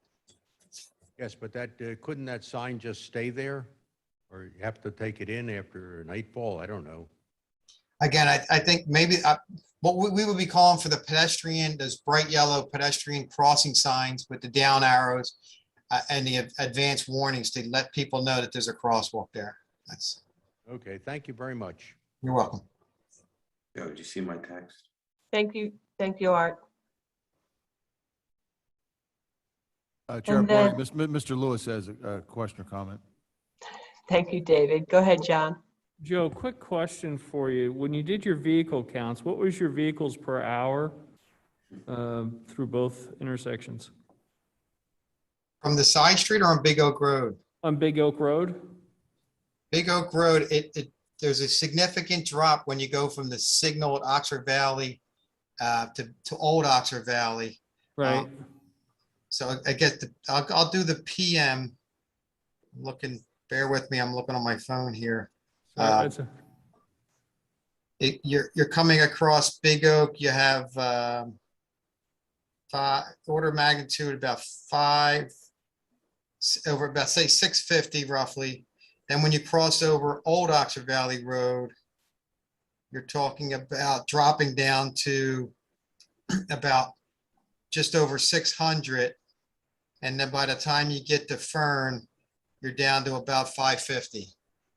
That's one direction during the PM peak hour. Okay. But what's the average volume per day then? The daily volume on Big Oak Road? Yeah, going west. I'd have to defer to Marie, but I mean, just a rule of thumb with traffic engineers, your peak hour is like 10%. So if it's 600, then you're talking about 6,000. Okay. But I'd have to look at that. I don't have the numbers in front of me. Yeah, and then we can just save that for Assistance Traffic Commission. And then the other question is crashes in the area. Do we have counts for that? Because I don't think we have that many, but in this area, at least I don't recall any recently, but just in general per year. We were not provided with crash data. But I think, and I'm hoping, and we don't have any pedestrians crossing there, but on the other hand, it's so hard. It's 58 foot of crossing. I would expect that, if you build it, they will come, so to speak, that we would get some of the volume who people are now jumping in their car and driving to get to where they want to go, as opposed to walking either to a destination for exercise. Yeah, I was just thinking total accidents, non-pedestrian. And we can, all that would be helpful for the Citizens Traffic Commission to dig in a little further on. Okay. So thanks. You're welcome. Is there any public comment on the line, Erica? No public comment. Anybody else have anything to say? Nothing here in the room. Okay, well then with that, thank you, Joe. Marie, you took up way too much time, but we thank you for your help anyway. Pleasure, thank you. And we'll move on to agenda item number 10. Thanks, guys. And girls, Marie, thank you. Andy? Okay, so I'm up. I'll try and make this speedy as possible. Supervisors, you have within your report or within your packet, my engineer's report. I have 6 agenda items here, so I'd like to just jump right to the agenda items. Thank you. The first item is to consider escrow release for the reserve at Manor Lane Development to DeLuca Homes in the amount of $284,475. This is also known as the Marazzo Development. The escrow release would cover erosion and sediment control measures that were installed, sanitary sewer utility installed, storm sewer improvements and stormwater management system, and also curb and stone and base paving for the roadway that was installed. So all of that work has been completed and inspected. So therefore, we're recommending escrow release in the amount of $284,475. After this release, there would be approximately $190,000 and change still remaining in escrow. Do I have a motion? So moved. Thank you, Second. Fred. Thank you, John. Any discussion? Just quick question, Suzanne, if you can. Sure can. Andy, all those are all civil, I shouldn't say civil actions, but civil items that they covered, right, for this escrow round. Has the Bucks County Conservation District chimed in on any of their work? Have they done any inspections? I don't believe they're not at termination at this point, right? No, there's no notice of termination. They still have a lot of, so the homes have not been built yet. Right. And so they certainly haven't achieved 70% stabilization of the site. Right. And there's no notice of termination. So I understand that Bucks County Conservation District does periodically do erosion and sediment control checks. They only notify us when they see something wrong. So we haven't received any notification that they're in violation of any erosion and sediment control measures that are delinquent. So, and with all the I've got projects that are under construction right now in different areas too. So with all the rain that we've had this last month or two, it's just been crazy. Are all the erosion BMPs, erosion control devices, whatever we want to call them, are all of them acting properly? And yes. So function? after the major storm event, Hurricane Ida made its way through, we did go around to the various construction sites and make sure that any erosion control measures that might have been damaged were repaired and fixed. So this was certainly one that we had inspected, and yes, they were in working order. All right. So and my last question that I always ask you for any escrow releases, you're okay with everything they've done to date, and they've checked all the boxes to your satisfaction? Yes. All right. Any other supervisors? Is there any public comment? No public comment. None in the room. With that, I'll call the question. All those in favor of the motion, please signify by saying aye and raising your hand. Aye. Aye. Aye. Motion passes 5-0. Okay, thank you. Next item is to consider change order number 1 for the Edgewood Road Mini Roundabouts project in the amount of $3,150. This is for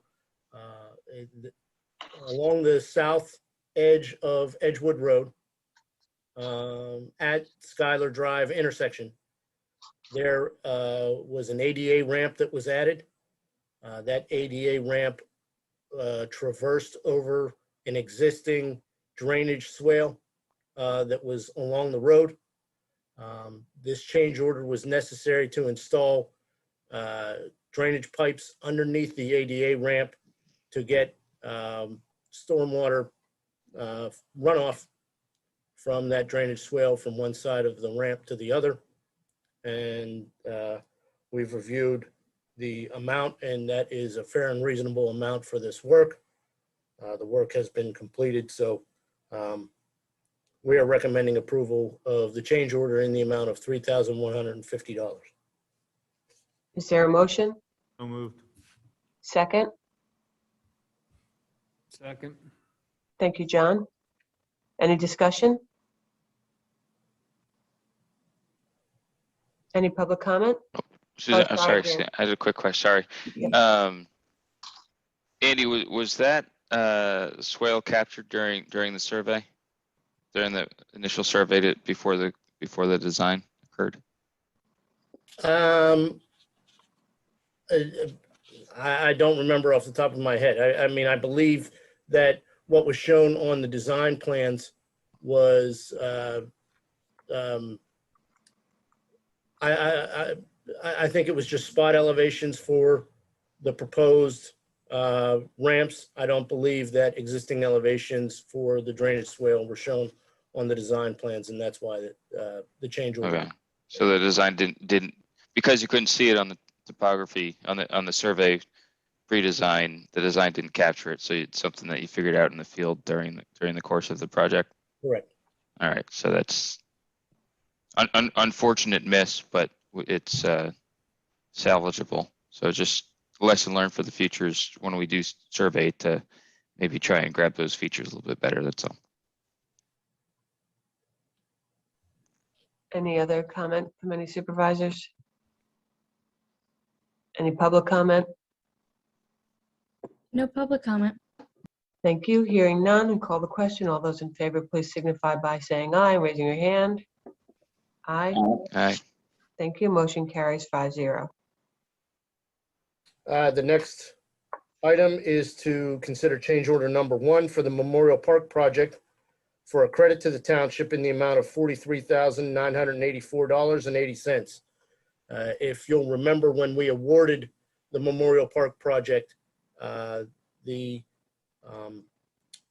we decided to reduce scope and eliminate the wearing course from the parking lot areas, which would reduce the contract amount by $40,824. That was something that was previously approved by the board.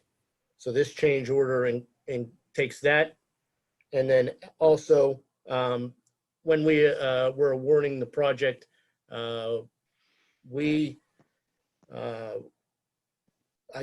were given direction to look for additional measures that could further reduce the contract amount as much as possible.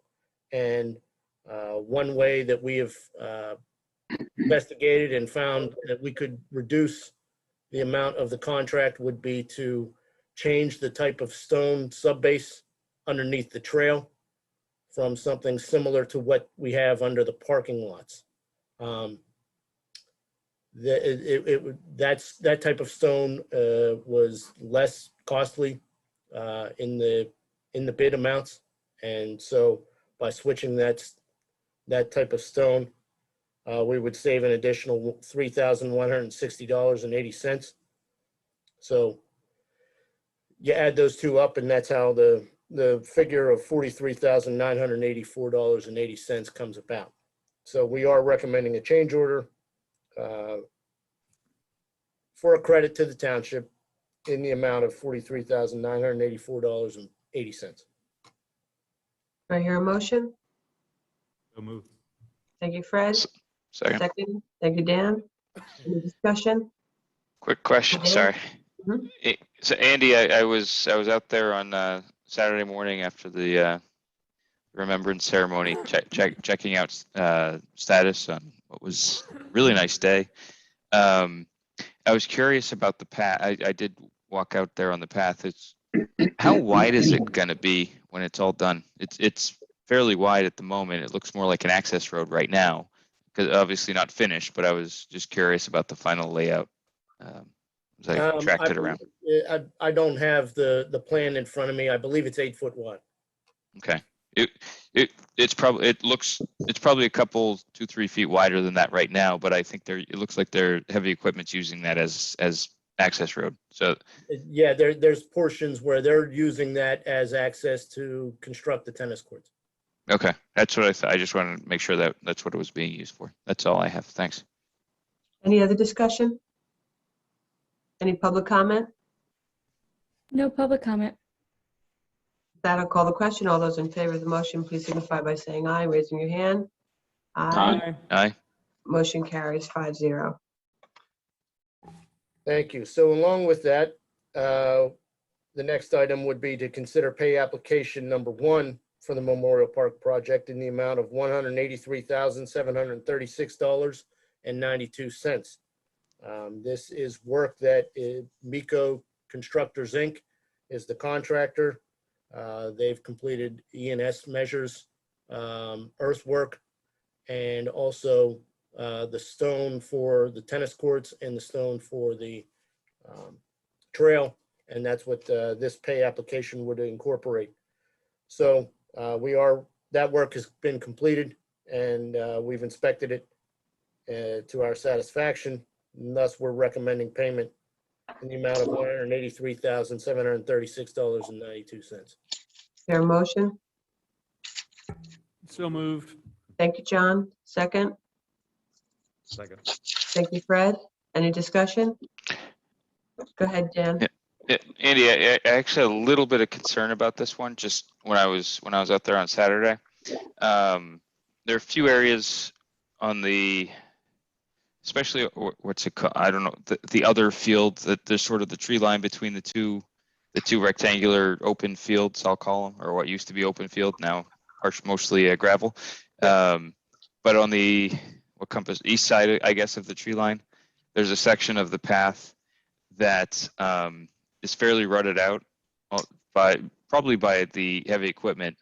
And then there was a section where it looks like there's probably a drainage issue, that, water gets in the thing and is probably a foot or two wide, fairly good drainage pattern going through there as the path cuts back through the woods back in towards the parking lot there. Yeah. Say again, I'm sorry. We've noticed it. Yeah. You know, okay. So are they, are these folks, Miko? Are they the ones that will fix that, or is that who will address those issues? Yeah, no, Miko will address those issues. Okay. Do they have enough money in their kitty to do all that? Are we okay with releasing all this with some of those issues outliers hanging out there right now? Yeah, I mean, the adjusted contract amount is for $577,000 and change, and we're paying $183,000. So there's a little under $400,000 still left within the contract. Okay, so they're doing everything. Okay. Yes. That's helpful. Any other discussion? Any public comment? No public comment. Thank you. With that, I'll call the question. All those in favor, please signify by saying aye, raising your hand. Aye. Aye. Motion carries 5-0. Next, Andy. So all those agenda items were initially on the agenda for the last meeting. And thus, I have two more agenda items that have come up within the last 2 weeks. And one is to consider change order number 2 for Memorial Park project for a credit to the township in the amount of $8,105.50. Similarly, we've continued to look for ways to, I'll say it, value engineer some of the work that's being completed out there. The one way that we researched and found was to reduce the amount of base paving. It was originally designed as 4.5 inches thick of base paving underneath the parking lot. Both PennDOT and the PA Asphalt Pavement Association recommend a minimum thickness of 3 inches for parking lots. This is going to be a relatively low volume parking lot. It will not see a lot of tractor trailer traffic, and any traffic that does traverse it will be going at low speeds, and thus we feel that a 3-inch base paving thickness is adequate for this type of use, given the conditions and the fact that we're putting 6 inches of stone on top of the subgrade. So we are recommending reducing the scope of the project to reduce the base paving within the parking lot. This would be the western parking lot, 2-3 inches thick, and that would save the township $8,105.50.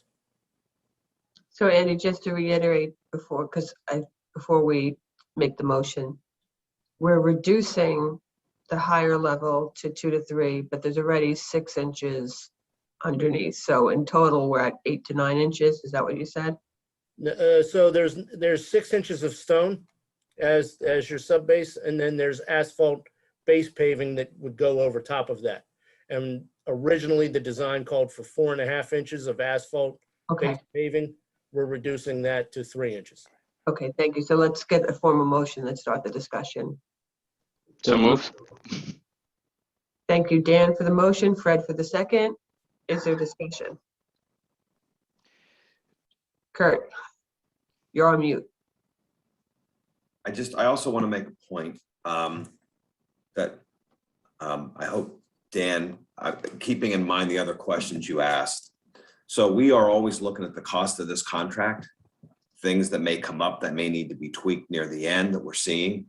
And as I always press Andy on, if there's things, you know, that we can anticipate might be coming up in the end, if there's ways while they're going that we can save money that don't compromise the project, or looking back that we could easily do without affecting things, let's continue to look for those things. And so part of that discussion with Andy was when he came back, he always hears me say that, where he came back with this, because there might be some things at the end that we need some room on, the fence or what have you, that this is, at least in my opinion, having talked to him, an easy save that we could have there if we need it at the end for other things. So I appreciate him doing this, and it was that he came back to me with this as a possibility. So I just wanted to make sure that was clear. Thank you, Kurt. Go ahead, Dan. This isn't, to Andy, to your point, this isn't going to be a high traffic, heavyweight use parking lot, right? We are going to have some pickleball courts there. I know they love to congregate, but the parties aren't that crazy, so they're not going to have huge buses and all that stuff all the time. So I think it's a good opportunity to save a few bucks. And I will add, this is the parking lot that's over on the west side. So the parking lot that's over by the new tennis courts and the pickleball courts, the base paving has already been placed for that in one of this project. So this is really supplemental parking for the existing parking lot that's already there. Yeah, and when you are able to reduce your pavement, for the certain few folks like to call me a tree hugger, but that's okay, because when you reduce your pavement thickness, you're reducing your use of petroleum products. So you do have a positive environmental benefit when you're able to do that and still meet the need. So I fully support this. Any other discussion? Yes, Fred. I just want to make sure that when we say we're saving $8,000, which I'm all for, that the lifespan of the parking lot with the use that you estimate, the lifespan of this parking lot with the thinner course of asphalt will be the same as with the thicker course of asphalt. The lifespan will be, yes, similar, adequate for the use. Okay. Thank you. Anyone else? Any public comment? Hearing none. No public comment. Thank you. Hearing none, we'll call the question. All those in favor of the motion, please signify by saying aye and raising your hand. Aye. Aye. Motion carries 5-0. Last but not least. Thank you. Last but not least would be to consider the pay application number 2 for the Memorial Park project in the amount of $27,013.89. This would incorporate the remainder of the earthwork that was necessary to level off the western parking lot, and also put down the stone for the western parking lot. That was recently completed to the point where we were able to open it up to vehicles parking for the ceremony when the work goes down. I understand that we didn't take advantage of, or that that wasn't necessarily used, but the contractor has leveled off the area for the parking lot and put down the stone, and so that is incorporated in this pay application. So we do recommend payment of the pay application number 2 in the amount of $27,013.89. Is there a motion? So moved. Thank you, Dan. Second. Second. Thank you, John. Any discussion? Any public comment? No public comment. With that. Dan, did I hear you? Wasn't me. Nope. I swear it wasn't me this time. It wasn't me. All right, then, since it wasn't anyone, with that, I'll call the question. All those in favor of the motion, please signify by saying aye, raising your hand. Aye. Aye. Thank you. The motion passes 5-0. Thank you, Andy. I do have a couple of other quick updates, just for the board's information and for residents' information. The contractor is continuing to pave the Regency North development and put the final wearing course down within the roadways within the Regency North development. There are some other punch list items, drainage, landscaping. We are sending our landscape architect out within the week to go out and walk the site with the developer, the HOA, to make sure that all the trees are accounted for. But that work is proceeding. And so, yeah, residents, we appreciate their patience, cooperation, understanding during paving the roadways within Regency North. Suzanne, can I ask Andy one question? Sure, of course, Dan. How are we, a few meetings ago, I forget how many meetings ago, we were talking about pollution reduction plan and stormwater management and all those great things. And then Hurricane Ida hit in the interim. How are we looking overall from a stormwater basin perspective, culverts, outfalls, et cetera, post Ida and some of the other big storm events that we've had to date? Not a So Dan, item by yeah. Can he finish whatever he wanted to report on, and then we could ask that question? Because I think Oh, he had I'm a sorry. I couple thought he more- was done. I'm sorry. Yeah. I thought you were going to ask a question about paving at Regency. So I thought Oh, you no. had, yeah. Do you have, I thought you had more, Andy? Am I wrong? Just one more quick item that the contractor for on Dobry Road, on the north side of Dobry Road, is starting up the storm sewer work on Dobry Road, and they will be following that up to reconstruct the remaining portion of Dobry Road from the Caddis driveway down to the end there. So that should happen within the next 2-3 weeks, that full reconstruction of Dobry Road will be taking place. Thank you. And now to stormwater management. So you never design the stormwater infrastructure for storms such as what came through here. That was a significant storm. If you did that, you'd be spending millions of dollars on stormwater infrastructure. But in talking with the Public Works Director, he's noted to me a couple of areas where we've had damaged pipe, but that's where there's corrugated metal pipe and holes in corrugated metal pipe. I think that's an aging infrastructure issue, not necessarily related to the recent storm events. And so I haven't received any major complaints of issues related to the storm. Appreciate that. Obviously, I get lots of people asking me about it, and I'm not out. Try not to go out in the storm too much to see what's going on, but it definitely saw lots of different sand and gravel deposits on various roads that you don't typically see that after a storm. So I was curious to see what the outcome was. It was a significant storm, and like I said, it does overwhelm the existing drainage systems that we have in place, simply because they're not designed to handle a storm of that size. And a drainage system does include curb lines, gutter lines along the edge of the roadway. Madam Chair, there is one member of the public who would like to speak apparent to that issue. So go ahead.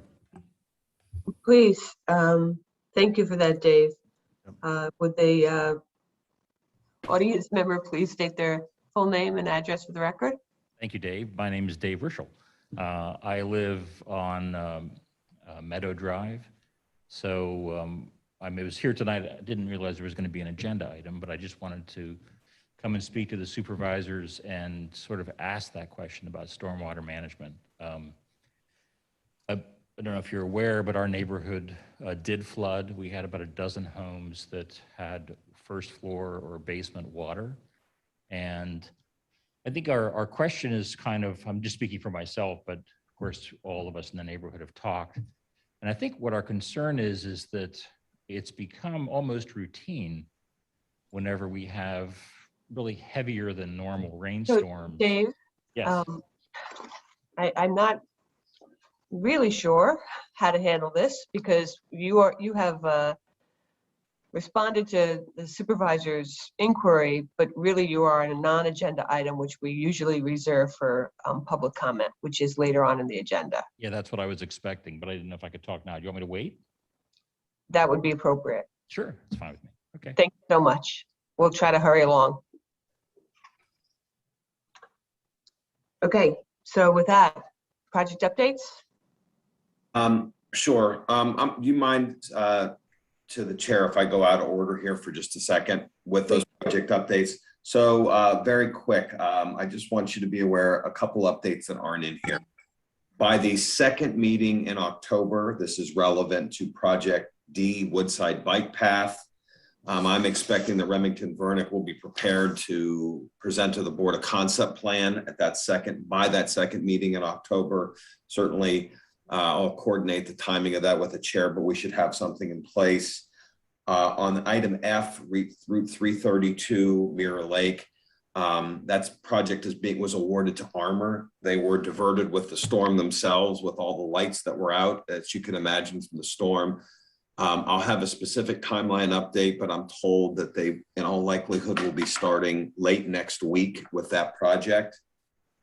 The only other thing I figured I'd just do it now in regards to Sandy Run for the board. We'll be putting out, the chief and I, an update on Sandy Run, but I just want everyone to be aware, the board to be aware, that we have taken several actions since our opening a week and a half ago Friday, and I'll just cover those with you quickly.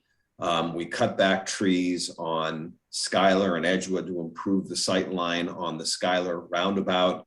That was actually overseen by our chief of police. I should have Ken oversee all our projects. It's amazing how much faster they go when the guys that's in a white shirt with a gun, how quick that they'll work when he's giving them instructions. So that's all been cut back. And that whole strip along there has been cut back. So when you're at Mill and you're coming down, you actually now can see roundabout to roundabout now with the work that the chief oversaw to get done. I will say this to Supervisor McCartney because he asked me this question early on. I have signed the purchase order to do a variety of things, including painting yield in front of all 3 entrance points of each roundabout, or 6 of them. We currently have those triangles that are the symbol for yield that much of the public is not yet aware of, that is a yield symbol. So we'll be painting yield 3 ways in both roundabouts. We also will be painting on the roads on Edgewood, approaching Schuyler, slow on the road in the 25-mile-an-hour zone across the road before they get to the roundabouts. We're going to be adding signs as you approach both roundabouts that will say roundabout ahead with a 15-mile-an-hour speed limit sign underneath it. And we've put flashers out there right now on the existing signs themselves. We also, if you drive on Edgewood now, leading into Schuyler, not all the way back to Heacock, but about halfway in, you'll notice that there's a dotted line that a lot of people pass on when they're on Edgewood. We've also, we'll be repainting and putting 2 solid yellow lines all the way from that point where it picks up to Schuyler, where, you know, we'll see that there's a dotted line. Andy and Remington Vernick will be presenting to me specs probably by Friday to add a light on the existing pole at Schuyler to light up that roundabout. We'll control the light to go straight down on that roundabout, that it'll be lit up at night. There's an existing fixture on Mill currently that does not light up the entire roundabout. That's not why that was put there, that we will look to upgrade that fixture as well, so that is more visible. So we'll have that early next week as well. I don't know, Chief, if there's anything I'm missing regarding, at least that you can think of, with some of those upgrades. No, I think you covered it all, Kurt. The only thing is we'll continue to monitor that location, both locations, Schuyler and Mill, And if any more improvements need to be made after the officers are out there monitoring the situation, we'll then make those additional improvements. I do want to add one more thing, though, for the public as well, if we could. You know, part of what the traffic engineer, Mr. Fiacco, has talked about for the entire time he's been involved has been the need to look at the area of not just where we have the roundabouts in that area in between, but the area beyond as you go towards the pool as an area that we need to be focused on traffic calming, with the township building, with the library, with the ball fields on the other side, and with the pool at the end, all the way to the light, that entire area needs to be a focus of how we control traffic, how we keep people going at a more reasonable speed beyond police patrols. That I think is going to be some of the focus that the traffic engineer will have beyond just the roundabouts and the controls that we want to do in the interim. So that's all I have with that to the chair in regards to the project update. Yes, Dan, I see you have a question. Yeah, Kurt, on Sandy Run, I'm looking at Supervisor Blundy, and it's making me think of another option to consider. I know we're putting some reflectors on other aspects of the overall design, right? Mm-hmm. Did we ever look at putting those little reflectors around the edge of the circles to really make them pop? Joe is examining that right now. Okay. As far as there's a gap between the asphalt and the concrete as well, that those would have to be placed. But I also think it was the opinion, I don't want to speak for the chief, that regardless of those, as to be helpful at night directionally, but lighting those up as well would be something that would be useful. So Joe Fiacco is also examining both of that. And, you know, we are going to have the reflectors that are going to go in to the pork chop area. It's a punch list item that is in front of Sandy Run that prevents people from going left in or left out. So those are visible at night as well. So, and that's already part of the project, but we will be looking at that as well, Dan. Yeah. And I hate to bring up, I don't want to use the word because they're not really this, but the collapsible orange markers, considering those for portions of the middle section of the circle or the middle approach versus the edges. So something they could knock down. You brought up another one. So Joe Fiacco has been looking at using a symbol that is like for a right turn. Essentially, Chief Caluzzi has talked about this. That would give directional guide. That would give a sense of if someone's coming up, that they would see that in the middle, not just to know to go right, but also to be reminded that you don't go over top of it. That would be collapsible, is what you've said. Thank you for bringing that up, Dan. That is.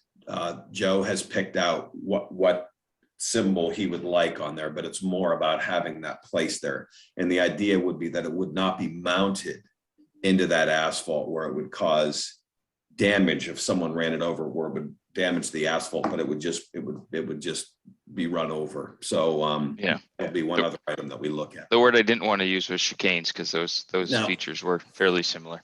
So, but I do want to say one more thing. I'm sorry, Suzanne, or to the chair.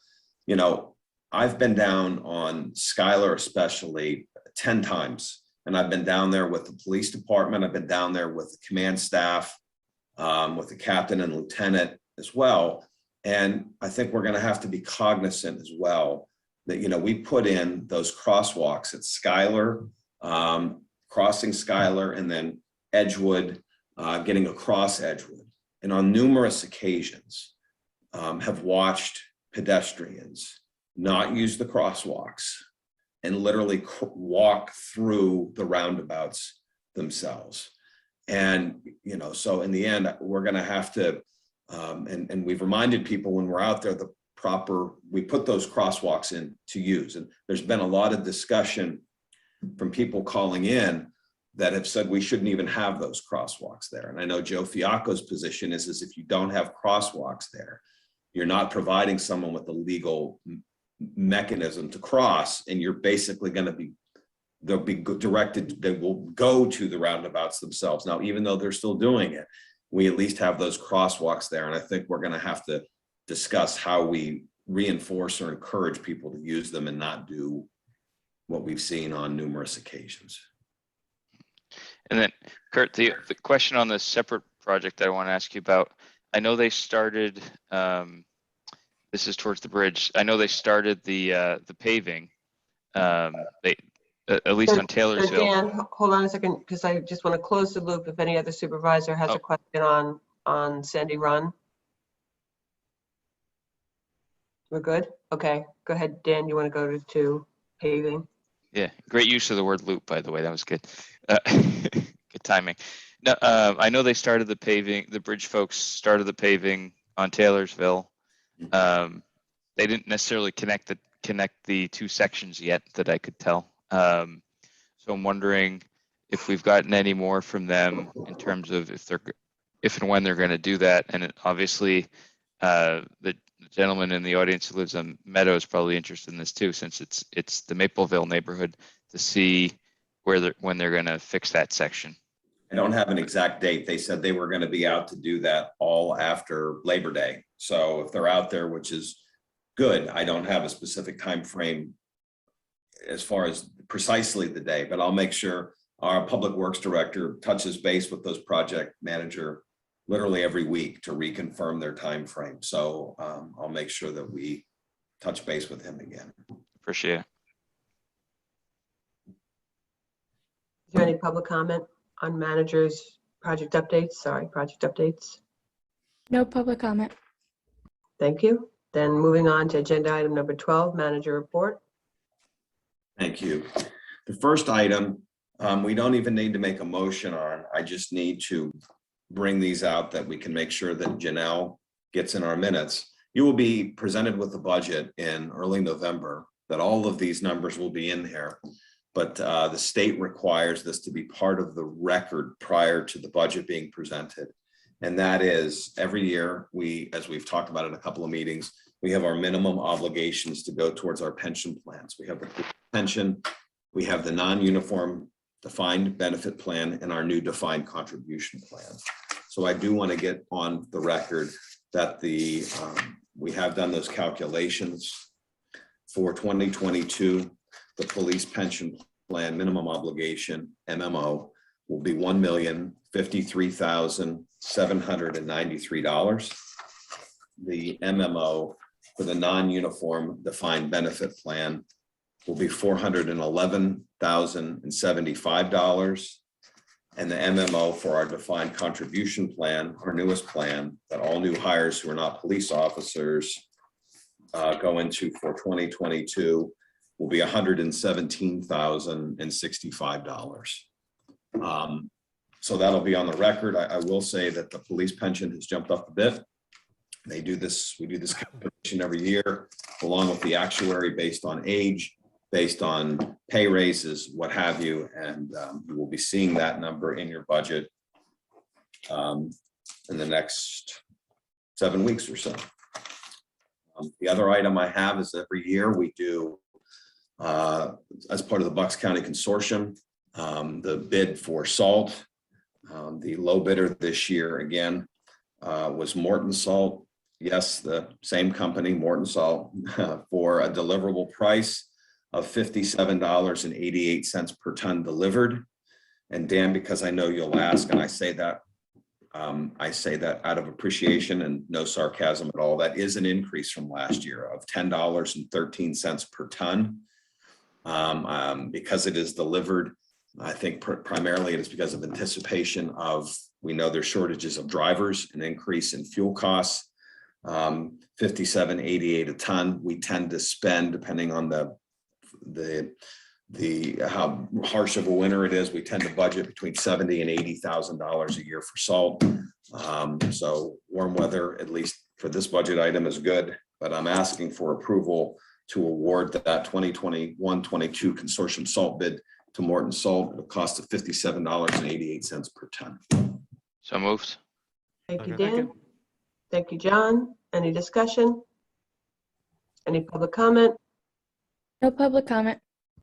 That will call a question. All those in favor of the motion, please signify by saying aye. And raise your hand. Aye. Thank you. Motion passes 5-0. Wait. Nothing else. Go ahead, Dave. Agenda item number 13. Solicitor's report, quickly, an executive session was held tonight, beginning at 6:30. It concluded at 7:25 when the interview of Mr. Mohan for the Ad hoc Property Committee started. Supervisors Blundy, Weiss, Lewis, and McCartney were present, as well as Chief Coluzzi, Mr. Ferguson, and myself. Items related to litigation, informational items, and confidential items were discussed at the executive session. Next, for the zoning hearing board, there are 6 items. I'll try to get through those quickly, but hopefully comprehensively.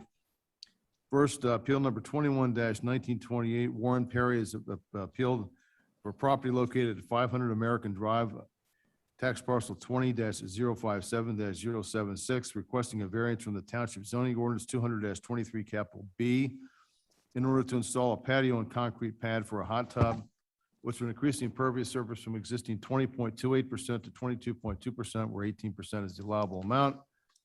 We recommend deferral. If there's a contrary sentiment from the board, please let me know. And obviously, we need to have a motion for participation or opposition.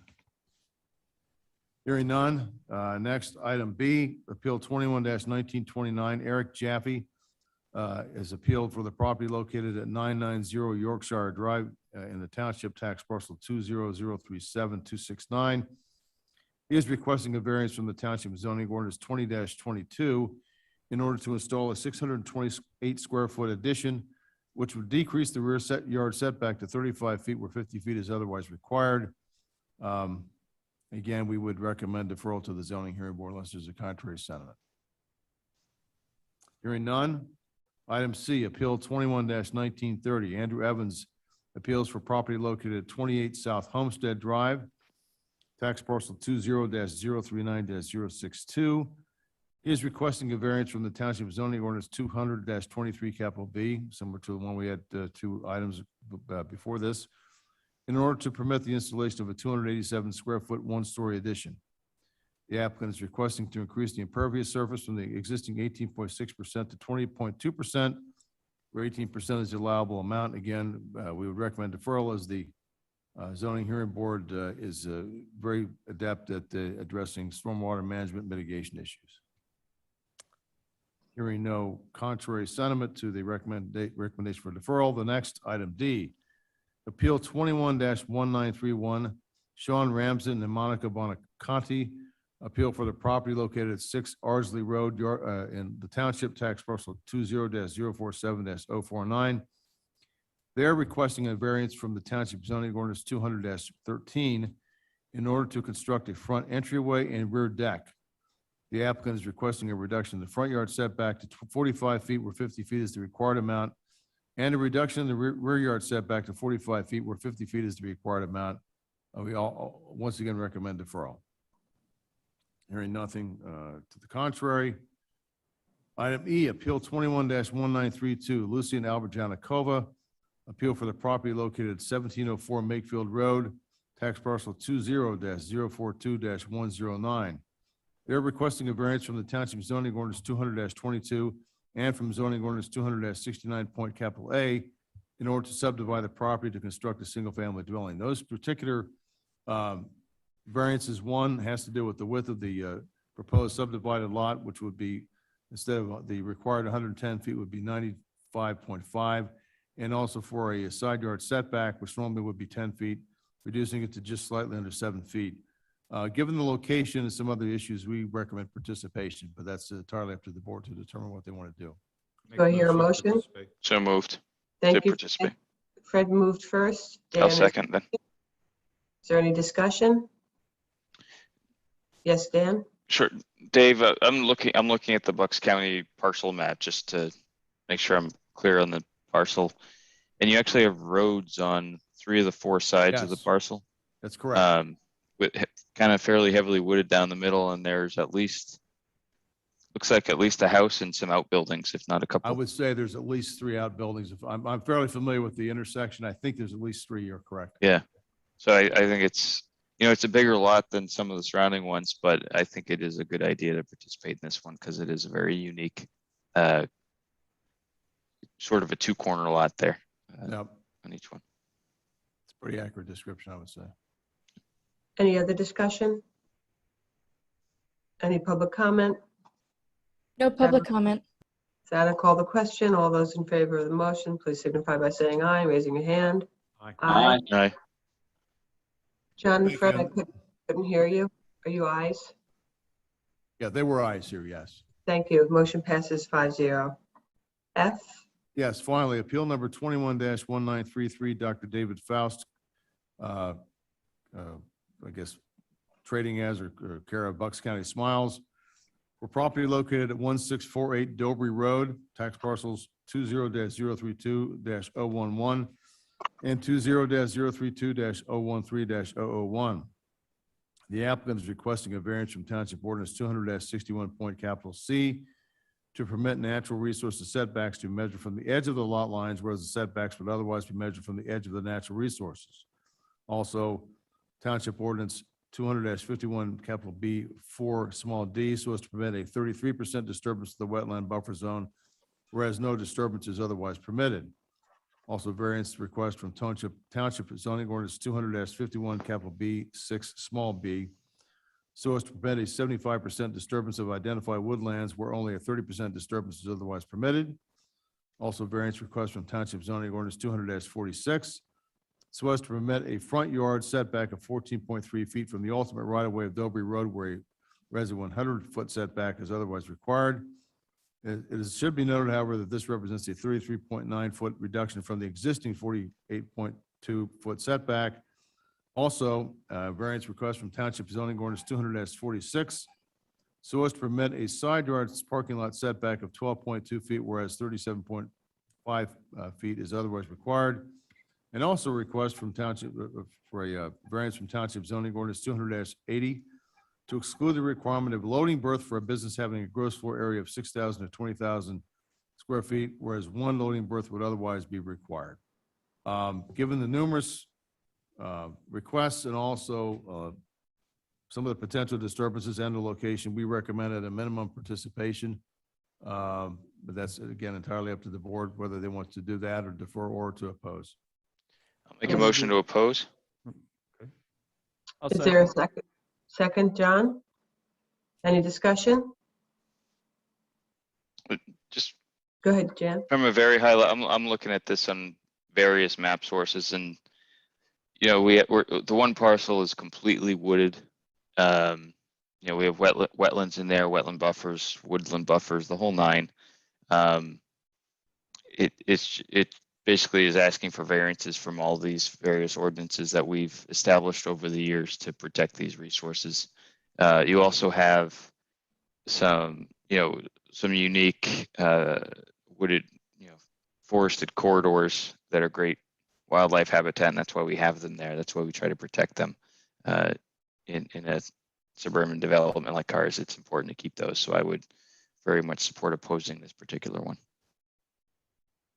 Any other discussion? Any public comment? No public comment. All those in favor of the motion, please signify by saying aye, raising your hand. Aye. Aye. Aye. Any opposed? Motion carries 5-0. And that's all I have for tonight. Thank you. Thank you. Agenda item 15, do we have anything on zoning inspection and planning? No. So skipping along. Sir, please come back up to the podium. And sir, could you state your name, David? I didn't get the last name. It's David Rischel, R-I-S-H-E-L. Thank you.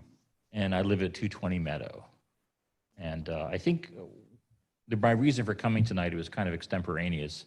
I was looking when your next meeting was. I realized it was today, so I thought it would come.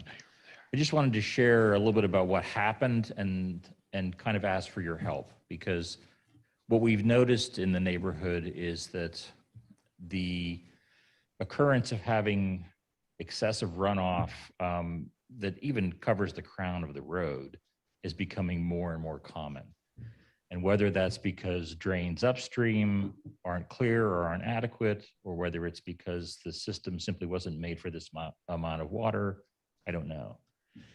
But it's become routine in the neighborhood for people to actually go out and stand at the drains in the back of the neighborhood. There are two discharge pipes that are buried that drain the water into the canal.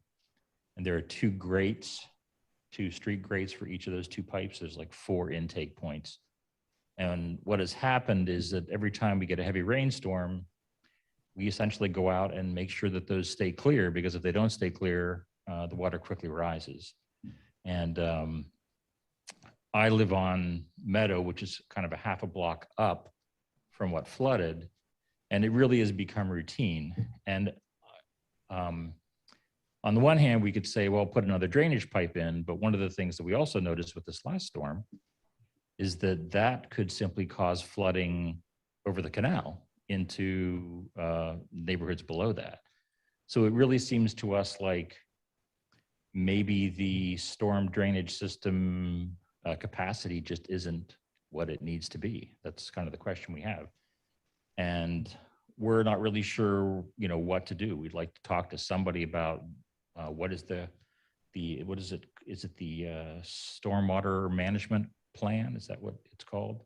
We just added, well, part of it's the MS4, some of the others, both Mr. Pokel, Mr. Grenier, and Mr. Ferguson can all discuss that as well, I'm sure. Okay, yeah, so I guess we'd like to take a look at that. What are the assumptions that were made there? And does the community need to revisit that? And one of the things I was thinking reading the paper is that if the federal government is making billions of dollars available to communities for local projects, this might be a very good time to take a look at something like that.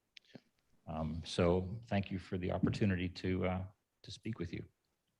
Might as well stay at the mic because there's some comments from. Sure. Yeah. Sure, go ahead, Dan. Sure. So, Mr. Rischel, I'm not your direct neighbor, but I live in the neighborhood right across from you. So I know, actually, I looked up your address. I love your little dog when I run by. Usually comes out and says hi. I know where you are Sometimes there. aggressively, but he's friendly. But he's a friendly guy. He's high energy. So I went down to check out the area immediately after Ida, and it was apparent on Maple Vale, which is in the back of the neighborhood towards the canal, obviously had flooded.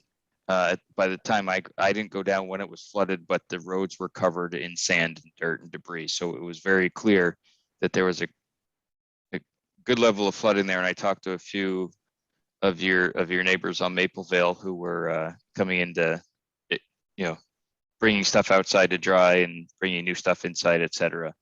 So we know that's an issue. It doesn't help that that back end of the neighborhood obviously backs up to the canal. So you yourself are not, but the edge of the neighborhood is in a floodplain. It's a low-lying neighborhood. I remember a few years ago, it actually probably went up into your yard when Maple Vale South entrance got extremely flooded, and the road had to be shut down. I was there for that. So we know there were issues there. And at the same time, the neighborhood was probably built in the early 60s, like my neighborhood across the way. Mm-hmm. So you have an older, that's pre-stormwater management regulation. So it's I hate to say a perfect storm for that, but it is an unfortunate circumstance where you have a close by a floodplain. That Mapleville pump station is one that we've been trying to fix as well. And then it's a low-lying area with probably an older system. So I think as we do move forward with our many stormwater management updates that we're planning, these are infrastructure projects that can be quite expensive, but I think this is an area. I forgot to mention the creek across the other Maple Vale entrance that flooded across Taylorsville, last one.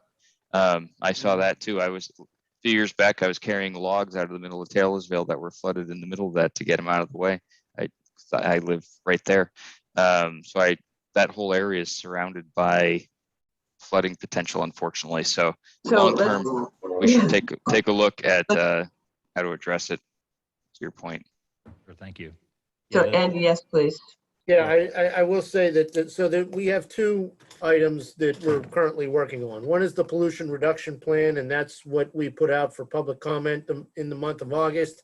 And that strictly deals with water quality issues and the amount of pollutants that are getting into the streams from the stormwater runoff. So that doesn't necessarily address flooding concerns. But we do have permission or an obligation under the township's municipal separate storm sewer system permit, MS4 permit that DEP provides to us, to look at these areas where there are common either repetitive loss or common stormwater problems, and investigate and make improvements where necessary. So I would be happy to come out and take a look at that, and that's certainly under the purview of the existing MS4 permit. And yeah, I would be happy to do that.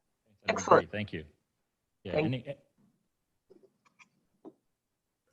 Go ahead, Dave. Did you have something else to say? I thought Kurt was going to say something. So real quick, if You have better view than I do.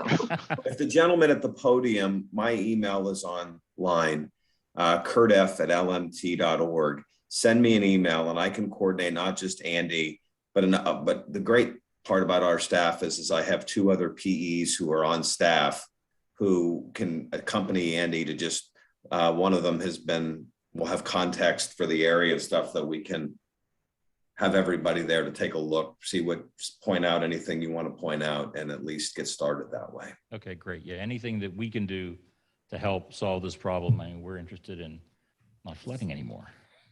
Great. So thanks very much. Thank you. Thank you for coming in. Is there any other public comment? There's no other public comment.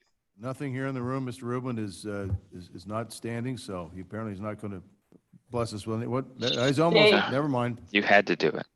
Thank you. Thank you. Okay, then let's move on to any discussion items. Agenda item number 17. Then on to supervisor reports. I am first up, and I would say that we've already heard that the perennial crowd pleaser recycle event is this weekend. So please don't forget. I know many residents store up their styrofoam. We love that. Corks and prescription bottles as well. So thank you to the EAC. Thank you to the Brotmans for supporting that, and hope to see you all on Saturday. And that's really all I have to report. James? I have nothing to report at this time. Thank you. Fred? Yes, the ad hoc property committee met last night, and made a recommendation to the board to address certain immediate issues with the various buildings that are currently under review. They promised me a list, and when I get that list, I will bring the specifics up before the board. For the board, there's a couple items in that list that can be handled administratively, that we will in the interim as well while that comes to the board. Nothing of economic consequence, just looking at a few different items in that property, on those properties. Thank you, Fred. Thank you. Then, John, you're next. Of course, I lost my page. Yes, John? Yes, my report's relatively limited. Next week, the Citizens Traffic Commission will be meeting. They will be discussing in detail the plans you saw tonight at a first glance from Safe Engineers. Airport Review Board will be meeting as well, I believe, next week. And that's all I have at this time. Thank you, John. Dan? Yeah, quickly, Planning Commission meeting last night was canceled. Harb and Historic Commission will be meeting. They haven't met since the last meeting this month. And the ERC will also be meeting. Kurt, you should have received a letter from them a few months back with some requests and seeing if we could get Mr. Durand or some other representative from PECO to come before the board to discuss their current and future operations. That's it for me. Okay. Other business? Then on to appointments to the board and commissions. James, I see you unmuting. Yep, I'd like to make a motion to appoint John Robert Mohan to the Ad Hoc Property Committee. Okay. Is there a second? I'll second. Thank you, Fred. Any discussion? Any public comment? No public comment. And with that, we'll call the question. All of those in favor of the motion, please signify by saying aye and raising your hand. Aye. Aye. Great, the motion passes 5-0. And there being no further business before the board, good night, everyone. Allergy season is terrible, and I will talk to you all soon, I hope. Thank you. Thanks. Good night. Night.